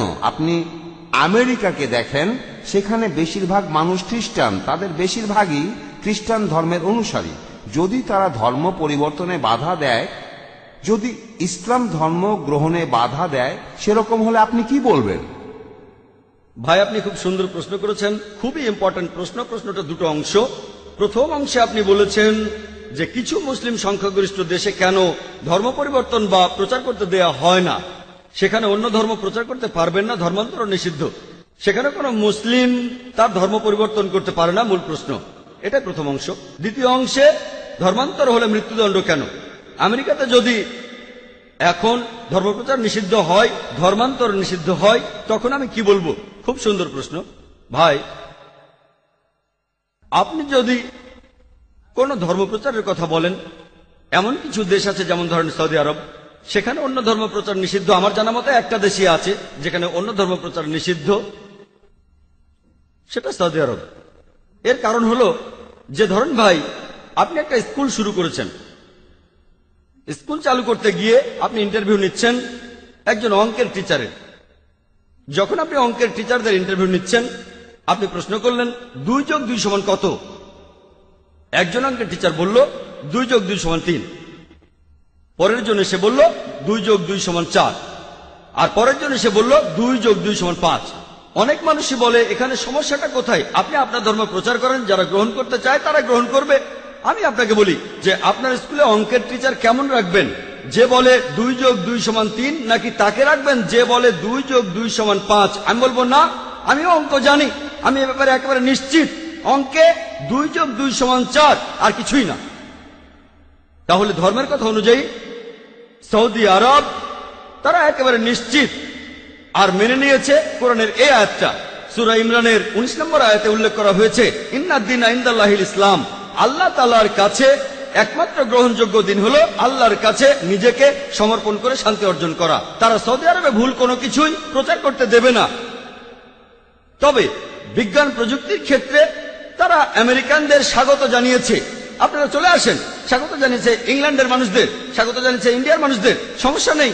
বিজ্ঞান ও প্রযুক্তিতে তারা উপরে আছে, তাই বিজ্ঞান ও প্রযুক্তির ক্ষেত্রে তারা বিশেষজ্ঞ আনছে আমেরিকা থেকে, ইংল্যান্ড থেকে, সিঙ্গাপুর থেকে, ফিলিপাইন থেকে, ইন্ডিয়া থেকে, বিভিন্ন দেশ থেকে। কিন্তু যদি ধর্মের কথা বলা হয় তারা একেবারে নিশ্চিত, তারা পুরোপুরি শিওর যেটাই সত্যি। একইভাবে আপনিও নিশ্চিত যে 2 + 2 = 4, আপনি অঙ্কে ভুল শেখাতে দেবেন না। একইভাবে সৌদি আরবে এমন, আমি বিভিন্ন ধর্মের উপর একজন ছাত্র, পবিত্র কোরআন বাদে এই পৃথিবীতে আর একটা ধর্মগ্রন্থ পাবেন না যেটা বলছে যে এটাই হলো সত্যিকারের ধর্ম। আপনি হিন্দু ধর্মগ্রন্থগুলো পড়ে দেখেন, আপনি খ্রিস্টানদের পবিত্র বাইবেল পড়ে দেখেন, বাইবেলের কথা বলা হয়নি যে খ্রিস্টান ধর্ম সঠিক। খ্রিস্টানদের বাইবেলে খ্রিস্টান শব্দটাই কোথাও নেই, এটা কি জানেন? পবিত্র বাইবেলে খ্রিস্টান বলে কোনো শব্দ পাবেন না। এরপর হিন্দু শব্দটা আপনি বেদে পাবেন না, এটা কি জানেন? বেদের কোথাও এই কথা বলা হয়নি যে এটাই হলো একমাত্র সঠিক ধর্ম। বাইবেলের কোথাও এই কথা বলা হয়নি যে এটাই হলো একমাত্র সঠিক ধর্ম। কোরআন হলো এই পৃথিবীর বুকে একমাত্র ধর্মগ্রন্থ যেখানে মহান স্রষ্টা আল্লাহ তাআলা বলেছেন, ইন্নাদ-দীনা ইনদাল্লাহিল ইসলাম, আল্লাহ তাআলার কাছে একমাত্র গ্রহণযোগ্য দিন হলো ইসলাম। তাহলে যদি ধর্ম প্রচারের কথা বলি, অন্য কোন ধর্ম প্রচারের কথা বলি, এটুকু বলতে পারি যে এ ব্যাপারে তারা নিশ্চিত, তারা সেখানে অন্য কাউকে অন্য কোন ধর্ম প্রচার করতে দেবে না। এই ইন্ডিয়া একটা ধর্মনিরপেক্ষ দেশ, এটা কোনো হিন্দু রাষ্ট্র না। এদেশের সংবিধান সেটাই বলছে, এখানে গণতান্ত্রিক শাসন ব্যবস্থা চালু আছে। আমি একজন ইন্ডিয়ান, ভৌগোলিকভাবে আমি হিন্দু কারণ আমি ইন্ডিয়ান, তবে ইসলাম ধর্ম পালন করি, ইসলাম ধর্ম আমি মানি। এটা আমার জন্মগত অধিকার যে আমার ধর্ম প্রচার, প্রসার এবং পালন করতে পারবো। ইন্ডিয়ার সংবিধান সেটাই বলছে। আগে তাহলে সংবিধানটা বদলাতে হবে। আমরা সবাই জানি যে আমেরিকা একটা গণতান্ত্রিক দেশ, তাদের সংবিধানে এটা আছে যে বাক স্বাধীনতা থাকবে। আপনি আমার কাছে জানতে চেয়েছেন, তখন যেমন বললেন যে আমেরিকা যদি অন্য ধর্মের প্রচার নিষিদ্ধ করে, যদি বাধা দেয়, তাহলে আমার কেমন লাগবে। এটা তো তাদের খ্রিস্টান ধর্মগ্রন্থে নাই। আমি বলবো তারা খ্রিস্টান ধর্ম মানছে না, তারা তো বাইবেল মেনে চলছে না। আপনি বলবেন এটা একটা হিন্দু রাষ্ট্র, আসলে কিন্তু তা নয়, এটা ধর্মনিরপেক্ষ দেশ। হিন্দু রাষ্ট্র কোথাও বলা হয়নি। আপনি তো খ্রিস্টান, আপনি আমাকে বাইবেল থেকে মাত্র একটা কথা দেখান যেটা বলছে যে খ্রিস্টান ধর্মই একমাত্র সঠিক ধর্ম। হ্যাঁ বলেন। স্যার, তখন বাইবেলের এরকম ব্যাখ্যা করা হয়েছিল ওল্ড আর নিউ টেস্টামেন্টের। তখনকার দিনের খ্রিস্টান বিশেষজ্ঞরা বাইবেলের ব্যাখ্যা করেছিল যে বাইবেল বলছে কেউ যদি খ্রিস্টান ধর্ম ত্যাগ করতে চায় তাকে তখন মৃত্যুদণ্ড দেয়া হবে। অনেক আগে স্পেনে খ্রিস্টানরা এমনটা করেছিল, সেটা প্রায় 500 বছর আগে। তবে এখন মানুষ অনেক উন্নত হয়েছে। আমি এমন কোন খ্রিস্টান সংখ্যাগুরু দেশের কথা জানি না যারা এটাতে বাধা দেয়। আমি ধর্ম প্রচারের কথা বলছি না, প্রচার করার কথা বলছি না, ব্যক্তিগত স্বাধীনতার কথা বলছি। ধরেন একজন মুসলিম কোন একটা মুসলিম দেশে যদি ধর্মত্যাগ করতে চায়। ভাই এটা তো আপনার প্রশ্নের দ্বিতীয় অংশ, এজন্যই বলছি আগে উত্তরটা শেষ করতে দেন। আপনি কি করছেন? আমি তো শুরুতেই বলেছি, আমি প্রথমেই তো আপনার প্রশ্নটা বলে নিয়েছিলাম। প্রশ্নটার দুটো অংশ আছে, প্রথম অংশের উত্তর দিয়েছি আর আপনি শুরু করলেন। যখন আপনি হাত উপরে তুললেন তখন আমি কি বুঝি? আপনি আমার উত্তরটা তো মনোযোগ দিচ্ছেন না। ঠিক, আমরা আপনাকে প্রশ্ন করার সুযোগ দিয়েছি, আমাকে উত্তর দেবার সুযোগটা দেন।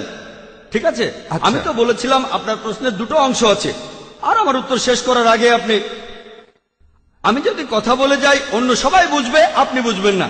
আমি তো চাই আপনিও সেটা বোঝেন। আমি তো চাই আপনি যেন শান্তি ধর্ম গ্রহণ করেন। ঠিক আছে ভাই, এবারে প্রশ্নের দ্বিতীয় অংশে আসি।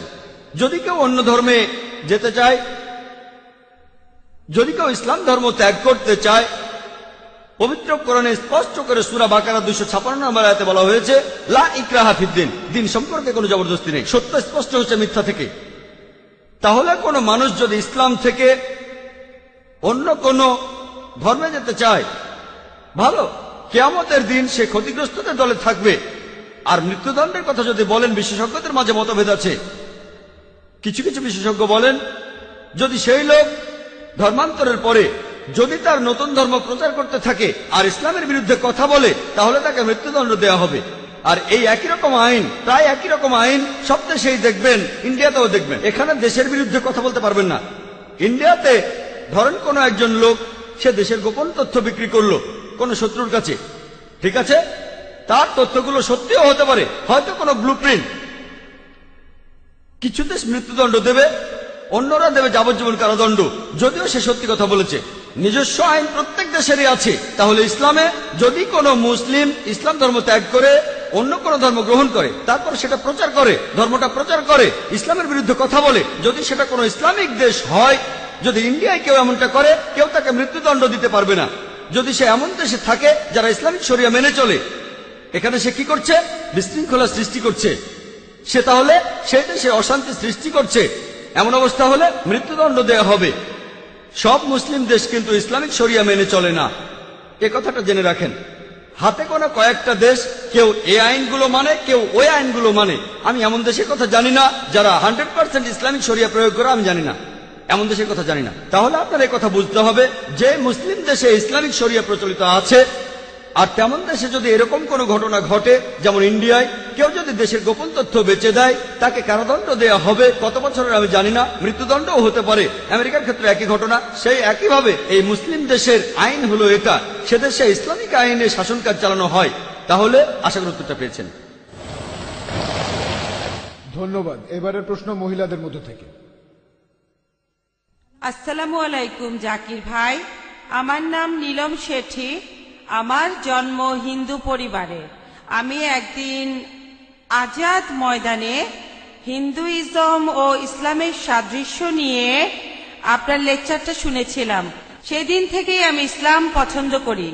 আজকে সবার সামনে আমি ইসলাম ধর্ম গ্রহণ করছি। লা ইলাহা ইল্লাল্লাহু মুহাম্মাদুর রাসূলুল্লাহ। আমিন। মাশাআল্লাহ বোন, আপনাকে অভিনন্দন। ইসলাম গ্রহণ করার জন্য আপনাকে অভিনন্দন বোন। তিনি বললেন যে কয়েক বছর আগে বোম্বের আজাদ ময়দানে তিনি প্রথম আমার লেকচার শুনেছিলেন। টপিক ছিল হিন্দুইজম এবং ইসলামের মধ্যে সাদৃশ্য। আর সেই দিন থেকেই তিনি ইসলাম পছন্দ করেন, আর আজকে তিনি সবার সামনে ইসলাম গ্রহণ করলেন। আপনাকে এই শান্তির ধর্মে স্বাগত জানাই। আল্লাহর কাছে দোয়া করছি তিনি যেন আপনাকে রহমত দান করেন, আর ইনশাআল্লাহ আপনি জান্নাতে যাবেন, ইহকাল এবং পরকালও শান্তি পাবেন। ধন্যবাদ।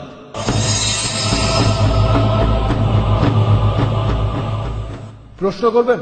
হ্যাঁ, আমি ছিলাম সন্ধ্যা, এখন আমি জারা বিলাল খান। আমি ইসলাম গ্রহণ করেছি। আপনি আপনার লেকচারে বললেন যে ইসলাম মূর্তি বা মূর্তি পূজায় বিশ্বাস করে না, তবে কেরালায় এমন একটা জায়গা আছে যেখানে একটা মূর্তি দেখা যায় যেটা পাথর থেকে উঠে এসেছে আর এটা বাড়ছে। এটা তাহলে এরকম কেন? বোন, আপনি প্রশ্ন করলেন যে ইসলামে মূর্তি পূজা নেই, কিন্তু তিনি জানেন যে কেরালার কোনো একটা জায়গায় সেখানে কোনো একটা পাহাড়ের ভেতর থেকে একটা মূর্তি বের হয়ে আসছে আর সেটা বাড়ছে। কিভাবে সেটা বাড়ছে আপনার প্রশ্ন। তার মানে এই মূর্তিটার ভেতর কিছু আছে। বোন, আপনি কি জানেন যে পাহাড়ও বড় হয়? এটা কি জানেন? হ্যাঁ, যদি এটা জানেন তাহলে মূর্তিও তো বেড়ে উঠতে পারে। তার মানে এই না, এমন না যে সেই মূর্তির ভেতর জীবন আছে। না, মূর্তিটা পাথরের ভেতর থেকেই এসেছে। ওখানে আগে কোনো মূর্তি ছিল না, পাথরের মধ্যে থেকে মূর্তিটা বের হয়েছে। আমি তো সেটাই বলছি, মূর্তিটা পাথরের মধ্য থেকে বের হচ্ছে। পাহাড় পর্বত আকারে বড় হয়। কিভাবে এগুলো বাড়ে সেটা আমরা জিওলজিতে পড়েছি যে পাহাড় পর্বত বাড়ে। এমন অনেক উদাহরণ আছে। যেমন ধরেন এই কয়েক বছর আগে শোনা গেল যে গণেশের মূর্তি দুধ খাচ্ছে। এটা একটা সহজ বৈজ্ঞানিক ব্যাপার, অসমোসিস। এটা খুবই সহজ একটা বৈজ্ঞানিক ব্যাপার। আপনি যদি দুধ ভর্তি জগে একটা চারা গাছ রাখেন, সেই গাছ দুধ শুষে নেবে। এটা অসমোসিস। তার মানে এই না যে সেই মূর্তি দুধ খাচ্ছে। তখন অনেক টিভি চ্যানেলে এটা দেখানো হয়েছিল। এখানে আপনাকে বুঝতে হবে যে এগুলো হলো সব জড় বস্তু। বেদে পরিষ্কার করে বলা আছে, যজুর্বেদে আছে 32 অধ্যায় 3 অনুচ্ছেদে, নাতাস্তি প্রতিমা আস্তি। মহান স্রষ্টার কোনো প্রতিমা নেই, তার কোনো ছবি নেই, তার কোনো মূর্তি নেই, তার কোনো ভাস্কর্য নেই, কোনো ফটোগ্রাফ নেই। আশা করি উত্তরটা পেয়েছেন। কিন্তু একটা কথা, পাথরটা এমন আকার পাচ্ছে কিভাবে? পাথরটার আকার তাহলে একটা মূর্তির মতো হচ্ছে কেন? বোন, আজকের কথা যদি বলেন তাহলে মানুষও কোনো কোনো আকার দিতে পারে, যন্ত্রপাতি দিয়ে প্রাকৃতিকভাবে কোনো আকার তৈরি হতে পারে, এটা খুবই স্বাভাবিক। এমন অনেক কথা শোনা যায় যে একটা গাছ আছে, দেখলেন লেখা আছে ওম, অথবা কোনো গাছে লেখা লা ইলাহা ইল্লাল্লাহ। এই সমস্ত ব্যাপার আসলে একেবারে গুরুত্বহীন। আমরা এখানে কথা বলছি সত্য নিয়ে। বোন, অনেক পাহাড় আছে দেখতে মানুষের মুখের মতো, এমনটা দেখেছেন আপনি? এটা প্রকৃতির খেলা, পাথরের আকার থাকলে সেটা অলৌকিক হয়ে যায় না। আমরা মেনে চলবো বেদের কথা, কোরআনের কথা, বাইবেলের কথা, যেটা বলছে মহান সৃষ্টিকর্তার প্রতিমূর্তি নেই। পাথরটা একটা মানুষের মতো হতে পারে, কোন ছবির মতো হতে পারে, একটা মূর্তির মতো হতে পারে, তার মানে এই না যে সেটা ঈশ্বর। ধন্যবাদ, ঠিক আছে। আর এইসব পাথর দেখবেন বিভিন্ন ছবি আর মূর্তি, এগুলো পড়ে গেলে ভেঙে যায়। যখন সে নিজেকেই সাহায্য করতে পারে না, তখন আমাদের কিভাবে সাহায্য করবে? আশা করি উত্তরটা পেয়েছি। ধন্যবাদ, ঠিক আছে। হ্যাঁ ভাই। Thank you sir. আমি ডক্টর রাজেশ, একজন হোমিওপ্যাথিক ডক্টর। আর আমার প্রশ্ন দুইটা। আমি পড়েছি যে নবী মুহাম্মদ হলেন সর্বশেষ আর চূড়ান্ত নবী। এই সর্বশেষ আর চূড়ান্ত কথাটার উপরে এত জোর দেওয়া হচ্ছে কেন? আপনারা নতুন কোন নবীকে কি ভয় পাচ্ছেন? আল্লাহ যদি নতুন কাউকে মনোনীত করে পাঠান, তাকে কি মেনে নেবেন না? আর আমি যদি সৃষ্টিকর্তাকে দেখতে চাই, তাহলে ইসলাম এ সম্পর্কে কি বলে? Thank you sir.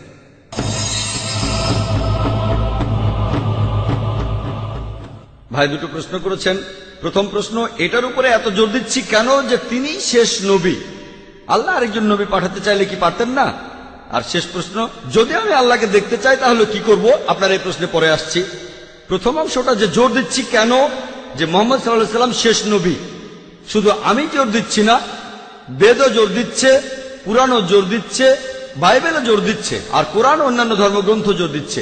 আল্লাহ পবিত্র কোরআনে বলেছেন, সূরা আহজাবের 40 নম্বর আয়াতে উল্লেখ করা হয়েছে, মাকানা মুহাম্মাদান আবা আহাদিন মিন যালিকুম ওয়ালাকি রাসূলুল্লাহ ওয়া খাতামুন নবী ওয়া কানাল্লাহু বিকুল্লি শাইইন আলিমা। যে মুহাম্মদ সাল্লাল্লাহু আলাইহি সাল্লাম তোমাদের মধ্যে কোনো পুরুষের পিতা নন, বরং তিনি হলেন আল্লাহ তাআলার প্রেরিত রাসূল, তিনি নবুয়তের শেষ সিলমোহর, আর নিশ্চয়ই আল্লাহ সকল বিষয় জানেন। এখন আল্লাহ নিজে এই কথা বলেছেন, আল্লাহ নতুন কাউকে পাঠাতে চাইলে অবশ্যই পাঠাতে পারতেন, তবে আল্লাহ কখনো মিথ্যে কথা বলেন না।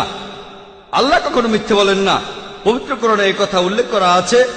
সূরা আহজাবের 40 নম্বর আয়াতে বলা হয়েছে তিনি হলেন শেষ নবী।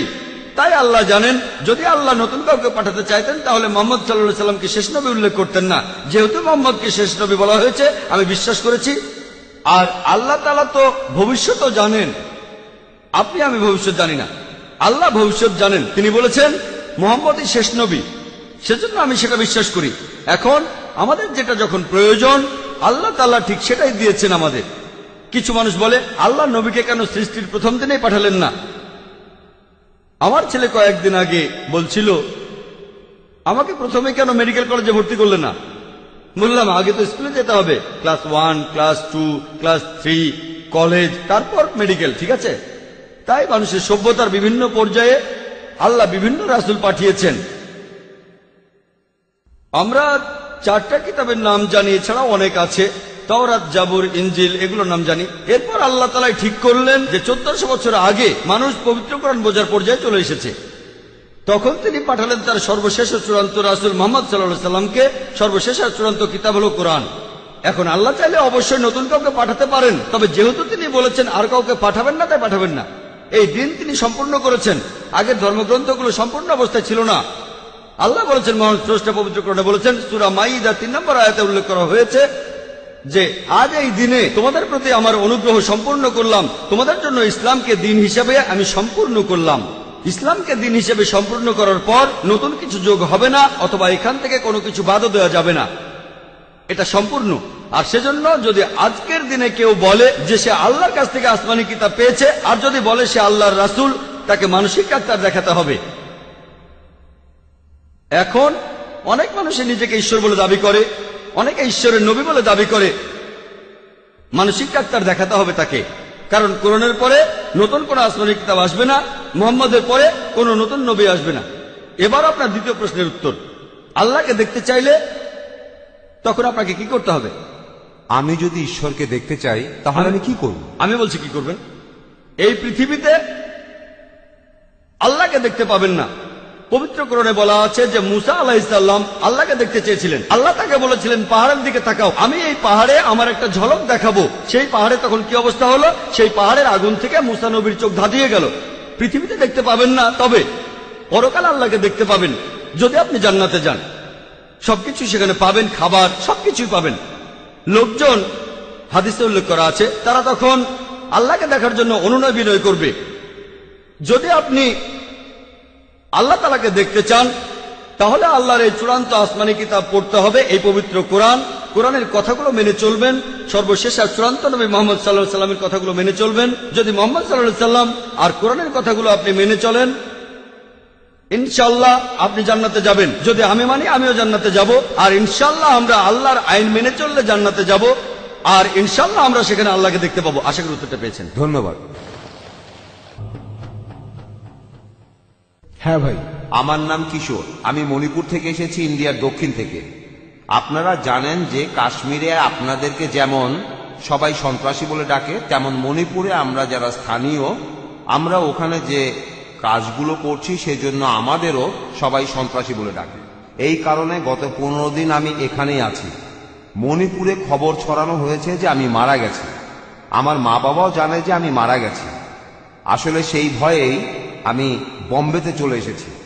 আর মণিপুরে এখন পর্যন্ত আমরা কেউ পিস টিভি দেখিনি।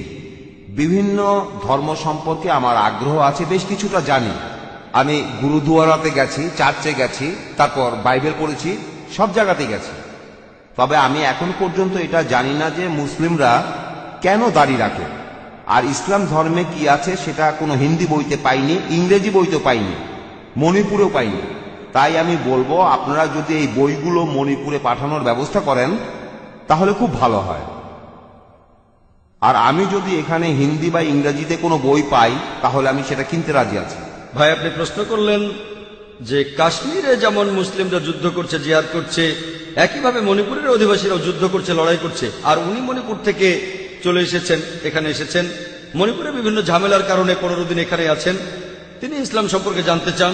আর উনি জানতে চেয়েছেন যে মণিপুরে কেন পিস টিভি দেখা যায় না। হ্যাঁ, আর জানতে চেয়েছেন যে মুসলিমরা কেন মুখে দাঁড়িয়ে রাখে। আপনার প্রশ্ন দুটো। ভাই, কাশ্মীরের কথা আমি আগেও বলেছি যে সবাই জিহাদ করছে, এই কথা আমি বলবো না। সবাই কিন্তু জিহাদ করছে না। এক মিনিট, আমার কথাটাকে ভুল বুঝেছেন। আমি বলছি আপনারাই ঠিক করছেন। আপনার প্রশ্ন বুঝতে পেরেছি ভাই। আচ্ছা, আমি কখনোই বলিনি আপনি ভুল। আর আপনার প্রশ্নটাও খুব সুন্দর। তবে এটাও পরিষ্কার করি, কাশ্মীরে যেসব মানুষ যুদ্ধ করছে অনেকেই হয়তো সত্যিকারের জিহাদ করছে না। কেউ কেউ নিজেদের স্বার্থ উদ্ধারের জন্য খারাপ কাজ করছে। যারা আল্লাহ সুবহানাহু ওয়া তাআলার আদেশ নির্দেশ মেনে যুদ্ধ করছে তাদের যুদ্ধকে বলতে পারেন জিহাদ ফি সাবিলিল্লাহ। আমি ঢালাভাবে বলতে পারি না যে কাশ্মীরে সব মুসলিমই জিহাদ করছে, জিহাদ ফি সাবিলিল্লাহ। এবারে মণিপুরের বিষয়টা নিয়ে বলি। আমি জানি যে মণিপুরে এখন খুব যুদ্ধ চলছে, আর সেই যুদ্ধের কারণে আপনি এখানে। হতে পারে এটা আল্লাহর ইচ্ছা, হয়তো এমনটা আল্লাহর ইচ্ছা। যুদ্ধের কারণে আপনি এখানে এসেছেন। হয়তো এই দুনিয়ায় শান্তিতে থাকার পাশাপাশি আপনি পরকালেও শান্তি পাবেন, ঠিক আছে? আপনি আমার লেকচার শুনলেন শান্তির উপর। পৃথিবীর শান্তিটা হলো সাময়িক, চিরস্থায়ী না, কিন্তু পরকালের শান্তিটা হলো চিরস্থায়ী। এবারে প্রশ্নে আসি যে আমরা দাঁড়িয়ে রাখি কেন, আর মণিপুরে পিস টিভি দেখতে পারেন না কেন। মণিপুরে পিস টিভি দেখার প্রসঙ্গে বলি, আপনি ফ্রিকোয়েন্সিটা চেক করে দেখতে পারেন। যদি ডিশ অ্যান্টেনা লাগান, হতে পারে আপনাদের ডিশ অপারেটর চ্যানেলটা আনেনি। একটা ডিশ অ্যান্টেনা কিনতে কয়েক হাজার টাকা লাগবে। অ্যান্টেনাটা এখন পূর্ব দিকে 68 ডিগ্রি ঘুরিয়ে দেন, আর প্যান অ্যাট স্যাট 10, ইনশাল্লাহ পিস টিভি দেখতে পাবেন। আপনাদের কেবল অপারেটরকে বলে দেখেন, আমরা মণিপুরে গিয়ে তাদের বাধ্য করতে পারি না, কিন্তু ডিশ অ্যান্টেনা যদি পূর্ব দিকে 68 ডিগ্রি মুখ করে থাকে আর ফ্রিকোয়েন্সিটা টিউন করেন, ইনশাল্লাহ দেখতে পাবেন। এবারে বলি মুসলিমরা কেন দাড়ি রাখে। আমি এখানে বলবো যে পোশাকে যদি আপনার উদ্দেশ্য বোঝা যায় সেটাই পরেন। একটা লেকচার দিয়েছিলাম, is the level shows your intent, or it. যেমন ধরেন, যদি কোনো কনফারেন্সে যান বিশেষজ্ঞদের, দেখবেন তারা লেবেল পড়েছেন, আমি ডাক্তার, আমি ইঞ্জিনিয়ার, আমি একজন বিজ্ঞানী। এটা হলো অনুষ্ঠান ছাড়াই পরিচয়। যদি আপনি শুধু ডাক্তারদের কোনো কনফারেন্সে যান, তাদের স্পেশালিটি লেখা আছে, যেমন ডক্টর অমুক, কার্ডিওলজিস্ট, নিউরোলজিস্ট, নেফ্রোলজিস্ট। হার্টের সমস্যা হলে কার্ডিওলজিস্ট, যদি আপনার সমস্যা হয় কিডনিতে তাহলে নেফ্রোলজিস্ট। যদি ব্রেনের সমস্যা হয় নিউরোলজিস্ট। আনুষ্ঠানিক পরিচয় পবিত্র কোরআনে সূরা আনামের 54 নম্বর আয়াতে উল্লেখ করা হয়েছে। কোরআন বলছে, ওয়া ইজাজা আকাল্লাযিনা ইউমিনুনা বিআয়াতিনা ফাকুলু সালামুন আলাইকুম। যদি তাদের কাছে আসো যারা আমার আয়াতে ঈমান আনে, তাদের বলো সালাম আলাইকুম, তাদের বলো শান্তি বর্ষিত হোক। ইসলাম আমাদের বলে তোমরা বলো আসসালামু আলাইকুম, এটা শান্তির ধর্ম। কমপক্ষে প্রতিদিন প্রত্যেক মুসলিম অন্তত পক্ষে 5 বার সালাত আদায় করে। যখন সে দৈনিক 5 বার নামাজ পড়ে, যদি সে শুধুমাত্র ফরজ নামাজগুলো আদায় করে যেটা আবশ্যকীয়, 5 বার গুণ 2 নামাজ আদায় শেষ হলে বলি আসসালামু আলাইকুম ওয়া রাহমাতুল্লাহ, আসসালামু আলাইকুম ওয়া রাহমাতুল্লাহ। আমার ডান দিকে যত লোক আছে তাদের সবার উপর আল্লাহর শান্তি বর্ষিত হোক, আমার বাম দিকে যত লোক আছে তাদের সবার উপর আল্লাহর শান্তি বর্ষিত হোক। প্রত্যেক নামাজে 2 বার বলি, কমপক্ষে 5 বার নামাজ পড়ি, কমপক্ষে 10 বার সালাম জানাচ্ছি ডান দিকের সব মানুষদের, এর পাশাপাশি বাম দিকের সব মানুষদের। যদি সুন্নতে মুআক্কাদাও পড়ি তাহলে আরো 10 বার। এভাবে অন্তত পক্ষে 20 বার আমি সালাম জানাচ্ছি আমার ডান দিকের মানুষদের আর বাম দিকের মানুষদের। যদি সাধারণ সুন্নত পড়ি তাহলে আরো বেশি হবে। যখনই আমি কোনো মুসলিমকে দেখি তাকে বলি আসসালামু আলাইকুম, আপনার উপর শান্তি বর্ষিত হোক। পবিত্র কোরআনে ওই কথা আছে, সূরা নিসার 86 নম্বর আয়াতে উল্লেখ করা হয়েছে। বলা হয়েছে, যদি কেউ তোমাকে অভিবাদন করে, উত্তম অভিবাদন করে, তুমি আরো ভালোভাবে অভিবাদন করো অথবা তার সমান। কেউ যদি আমাকে বলে আসসালামু আলাইকুম, আমি তখন বলবো ওয়ালাইকুম আসসালাম ওয়া রাহমাতুল্লাহ। কেউ আমাকে বললো শান্তি বর্ষিত হোক, আমি তখন বলবো শান্তি ও রহমত বর্ষিত হোক। কেউ যদি বলে আসসালামু আলাইকুম ওয়া রাহমাতুল্লাহ, আমি তখন বলবো ওয়ালাইকুম আসসালাম ওয়া রাহমাতুল্লাহি ওয়া বারাকাতুহু, আরো ভালোভাবে দেব। যদি কেউ বলে আসসালামু আলাইকুম ওয়া রাহমাতুল্লাহি ওয়া বারাকাতুহু, আমি অন্তত পক্ষে একইভাবে বলবো ওয়ালাইকুম আসসালাম ওয়া রাহমাতুল্লাহি ওয়া বারাকাতুহু। কেউ আমাকে বললো আসসালামু আলাইকুম, আমি বললাম ওয়ালাইকুম আসসালাম। কথাগুলো একই, কিন্তু বললাম হৃদয়ের গভীর থেকে, এমনটা হলো ভালো। তাহলে আল্লাহ কোরআনে বলেছেন আরো ভালোভাবে অভিবাদন করো। এখন ধরুন ভ্রমণ করছি, মুসলিমদের সাথে দেখা হবে, এটা কিভাবে বুঝবো যে কোন লোকটা মুসলিম? এজন্য আমাদের লেভেল আছে, দাড়ি। কিন্তু এখন মিডিয়াতে দেখবেন মুখে দাড়ি থাকলে আপনি সন্ত্রাসী। আচ্ছা না, কিন্তু ভাই আগে উত্তরটা শেষ করতে দেন, আমাকে উত্তরটা শেষ করতে দেন। যদি শিখরা দাড়ি রাখে আর পাগড়ি পরে তাহলে বলা হয় ঐতিহ্য মানছে, আর মুসলিমরা দাড়ি রাখলে বলা হয় সন্ত্রাসী। খ্রিস্টানদের দেখবেন তারা মাথা ঢেকে রাখে, তাদের বলা হয় ধার্মিক, আর মুসলিমরা মাথা ঢাকলে তাদের বলা হয় নিপীড়িত। মিডিয়া মিডিয়া মিডিয়া এই দাড়ি একটা মাছিরও ক্ষতি করতে পারবে না। আমার মাথার এই টুপি একটা মাছিরও ক্ষতি করতে পারবে না। কোরআন পড়লে দেখবেন কোরআনে কোথাও দাড়ি রাখার কথা বলা হয়নি। কোরআনে দাড়ি নিয়ে একটা আয়াতে আছে সূরা তাহার মধ্যে, এখানে 94 নম্বর আয়াতে বলা হয়েছে। সেখানে মুসা আলাইহিস সালাম তিনি তখন দাড়ি ধরেছিলেন, তার ভাই হারুনের, ইহুদিরা বলে অ্যারন, হারুন তখন বললেন, হে আমার সহোদর, তুমি কেন আমার মুখে দাড়ি ধরেছো?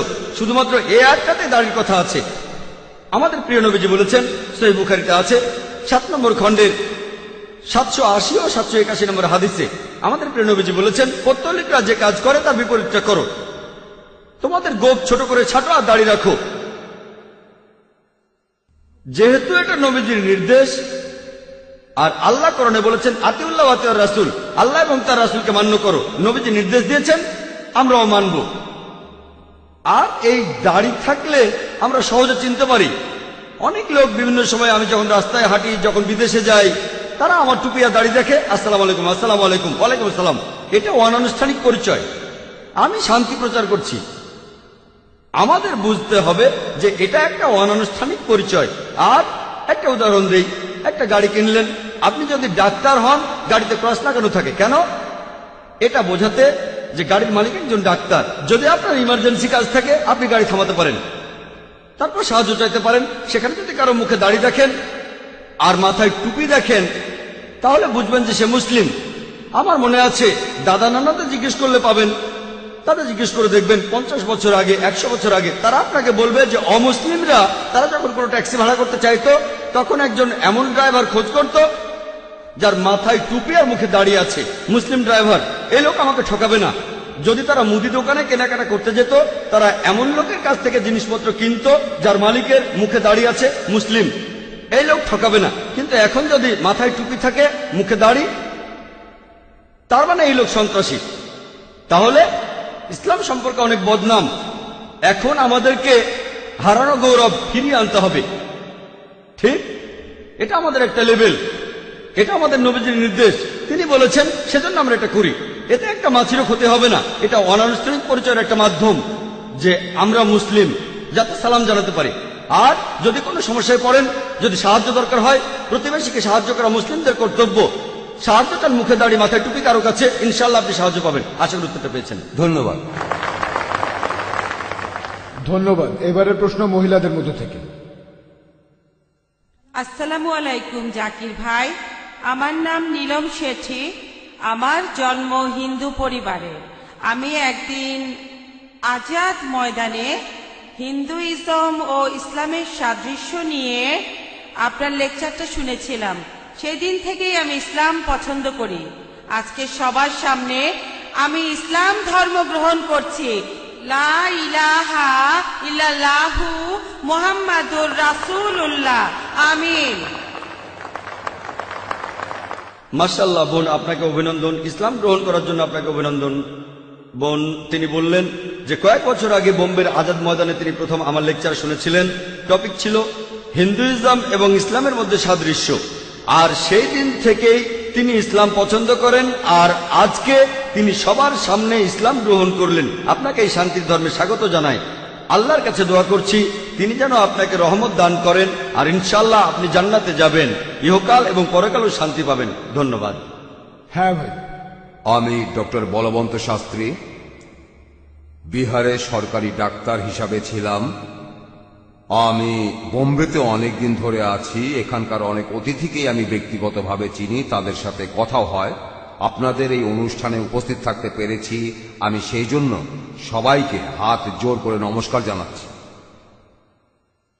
আমি এখানে আপনার কাছে শুধু একটা ব্যাপারেই জানতে চাইব। হিন্দু দর্শনে একটা কথা আছে, বাসুভেই বা কুটুম্বাকাম। বাসুভেই বা কুটুম্বাকাম, পুরো পৃথিবী আমার আত্মীয়, পরিবার। হিন্দু দর্শনে আমরা এমনটাই দেখি। আর সর্বে ভবান্তু সুখিনা সর্বে ভবান্তু নিরাময়া। সবাই সুখে থাকুক, সবাই আনন্দে থাকুক, সবাই ভালোভাবে জীবিকা উপার্জন করুক, সবাই ভালো থাকুক। হিন্দু দর্শন থেকে আমরা এমনটাই জানতে পারি। আমার ধারণা আপনাদের ইসলাম ধর্মের দর্শনে এরকম কোনো কথা আছে, আর এই কথাগুলো আপনারা মানুষের মাঝে প্রচারও করে থাকেন। তবে অত্যন্ত আশ্চর্যের সাথে আমি দেখছি, আর আপনাকেও এই কথাটা বলছি, এই ব্যাপারে আপনারা পবিত্র কোরআনের কথাগুলোর অর্থ ঠিকভাবে পৃথিবীর সামনে তুলে ধরতে পারেননি। এখন কোরআনের এই কথাগুলো আর আপনাদের কথা মানুষ তো তাহলে ভুল বুঝবে। এখন আপনি দেখবেন যে পুরো পৃথিবী জুড়েই যেভাবে সবগুলো মিডিয়ায় কোরআন আর ইসলাম সম্পর্কে যেসব খারাপ খবর শোনা যায়, এগুলো আগে তেমনটা শোনা যেত না। যেমন ধরেন কট্টরপন্থী, চরমপন্থী, আতঙ্কবাদী, এটা সব জায়গায়। তাহলে আমি কি বুঝব এখানে আপনার কথার মধ্যে কোনো ভুল আছে, নাকি মানুষ কোরআনের ভুল ব্যাখ্যা করছে, নাকি আমাদের সামনে যে খবর তুলে ধরা হচ্ছে পবিত্র কোরআনের কথাগুলো সেটা ভুলভাবে তুলে ধরা হচ্ছে। ইসলাম তো সবসময় শান্তির কথা বলে, কিন্তু এখন পৃথিবীর সামনে ইসলামের ইমেজ খুব খারাপ। ধন্যবাদ ভাই, সুন্দর আর ইম্পর্টেন্ট প্রশ্ন করেছেন। আপনি বললেন যে হিন্দু দর্শনে আপনারা মানেন যে পুরো পৃথিবীর মানুষ পরিবারের মতো। এই পরিবারের সবাই সুখী শান্তিতে বসবাস করবে, আয় করবে, আনন্দ করবে, উপভোগ করবে। এটাই উনার প্রশ্ন। ইসলামেও কি এরকম কিছু আছে? উনি বললেন যে ইসলামেও একই রকম কথা আছে। তারপর উনি আমাকে প্রশ্নটা করলেন যে এই কোরআনের কথা সব মানুষের কাছে পৌঁছানো উচিত। এখন মুসলিমরা তারা কি পবিত্র কোরআনের ভুল ব্যাখ্যা করছে, নাকি মানুষজনই পবিত্র কোরআনের কথাকে ভুল বুঝছে? এখন আমরা দেখি যে মুসলিমদের সবাই বলছে সন্ত্রাসী, বলছে মৌলবাদী, চরমপন্থী। এখানে আসলে সমস্যাটা কোথায়? আপনার প্রথম প্রশ্নের ব্যাপারে আমি একমত যে হিন্দু ধর্ম এই কথা বলছে যে পুরো পৃথিবী একটা পরিবার, সবাই একসঙ্গে আনন্দে থাকবো, উপভোগ করব। ইসলাম এরকমই কথা বলছে, শুধু শেষেরটা আলাদা। আল্লাহ পবিত্র কোরআনে সূরা হুজুরাতের 13 নম্বর আয়াতে উল্লেখ করেছেন, ইয়া আইয়ুহান নাসু ইন্না খালাকনাকুম মিন যাকরিন ওয়া উনসা ওয়া জাআলনাকুম শুউবান ওয়া কাবাইলা লিতারাফু ইন্না আকরামাকুম ইনদাল্লাহি আতকাকুম ইন্নাল্লাহা আলিমুন খাবীর। হে মানুষ জাতি, আমি তোমাদের সৃষ্টি করেছি এক পুরুষ ও এক নারী হতে, পরে তোমাদেরকে বিভক্ত করেছি বিভিন্ন জাতি আর গোত্রে, যাতে তোমরা অন্যের সাথে পরিচিত হতে পারো, এজন্য না যে একে অন্যকে ঘৃণা করবে।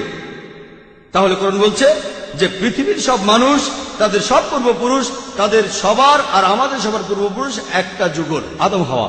আল্লাহ তাদের শান্তিতে রাখুন। পরে আল্লাহ আমাদের ভাগ করেছেন বিভিন্ন জাতি আর গোত্রে, রং আলাদা, ভাষা আলাদা, যাতে অন্যের সাথে পরিচিত হতে পারি। আর আল্লাহ সুবহানাহু ওয়া তাআলা যেটা দিয়ে আমাদের বিচার করবেন সেটা আমাদের সম্পদ না, গোত্র না, বর্ণ না, গায়ের রং না, আমাদের লিঙ্গ না, সেটা হলো তাকওয়া। আর আল্লাহ বলেছেন তোমাদের মধ্যে, এই সূরা হুজুরাতের 13 নম্বর আয়াতে আছে, আল্লাহ তাআলা এখানে বলেছেন তোমাদের মধ্যে অধিক মর্যাদা সম্পন্ন সেই ব্যক্তি যার তাকওয়া আছে। আল্লাহ তাআলা যে জিনিস দিয়ে আমাদের সবার বিচার করবেন। ভাই কথা বললে আমার উত্তরটা শুনতে পাবেন না, আপনি আরেকটা প্রশ্ন করবেন। ভাই আগে আমাকে উত্তরটা দিতে দেন। আপনি এখন আপনার প্রশ্নটা নিয়ে আরেকজনের সঙ্গে কথা বলছেন, এটা আমার পেশা ভাই। আপনি আমাকে প্রশ্ন করেছেন, আমি এখনো শেষ করিনি, সবে শুরু করেছি। ভাই আমি বলতে চাচ্ছি, ভাই আপনার আমি প্রশ্নটা আমি বুঝেছি। ইংরেজি ভাষা তেমন একটা বুঝি না ভাই যদি আমি উর্দুতে বলি আমি তাহলে তাই অনুরোধ করব যে আপনি তো যথেষ্ট জানেন, আপনার পাশে যদি আর কেউ থাকে যে হিন্দিতে ব্যাখ্যা করে দেবে অথবা উর্দুতে ব্যাখ্যা করবে, তাহলে আমার ভাই পক্ষে সাহেব, সেটা বোঝা ভাই, সহজ হতো। ভাই যদি হিন্দিতে বলি আপনার বোঝার জন্য হিন্দিতে বলতে পারি, কিন্তু হিন্দিতে যদি আমি উত্তর দেই অন্যদের সাথে অবিচার করা হবে। আপনি তো আপনার প্রশ্নটা হিন্দিতে করেছেন, সেটা তর্জমা করে তারপর আমি উত্তর দিচ্ছি। যদি বুঝতে না পারেন পরে ভিডিওটা দেখে নিতে পারেন, অথবা পরে অন্য কাউকে আমি বলে দেব, তিনি আপনাকে উত্তরটা হিন্দিতে বুঝিয়ে দেবেন ইনশাআল্লাহ। ঠিক আছে? তাহলে কি দিয়ে আল্লাহ আমাদের বিচার করবেন? হিন্দু ধর্মে উনি বললেন যে আমরা জীবনযাপন করব সুখের সাথে, আয় করব। ইসলাম অনুযায়ী আমরাও সুখের সাথে জীবনযাপন করব, তবে সেটা ভিত্তি হবে তাকওয়া। যেটা দিয়ে আপনি অধিক মর্যাদা সম্পন্ন হতে পারেন সেটা তাকওয়া, ন্যায়পরায়ণতা, আল্লাহকে মেনে চলা, সম্পদ না, লিঙ্গ না, গোত্র, বর্ণ না। আপনি প্রশ্ন করেছেন যে কোরআন এত ভালো কথা বলে, তাহলে এখানে কোরআনের ব্যাখ্যায় কি সমস্যা হচ্ছে? মুসলিমরা কি ভুল ব্যাখ্যা করছে, নাকি আমরাই কোরআনের কথা ভুল বুঝছি? এজন্যই আমরা এই অনুষ্ঠানের আয়োজন করেছি। ইসলাম কি মানুষ জাতির জন্য সমাধান? সমস্যা হলো মিডিয়া এইভাবে তুলে ধরছে ইসলামকে। আমরা মুসলিমরা, দোষটা আমাদের। আমি আপনার সাথে একমত, আমরা মিডিয়ার ব্যাপারে এক্সপার্ট নই, দোষটা আসলে মুসলিমদেরই।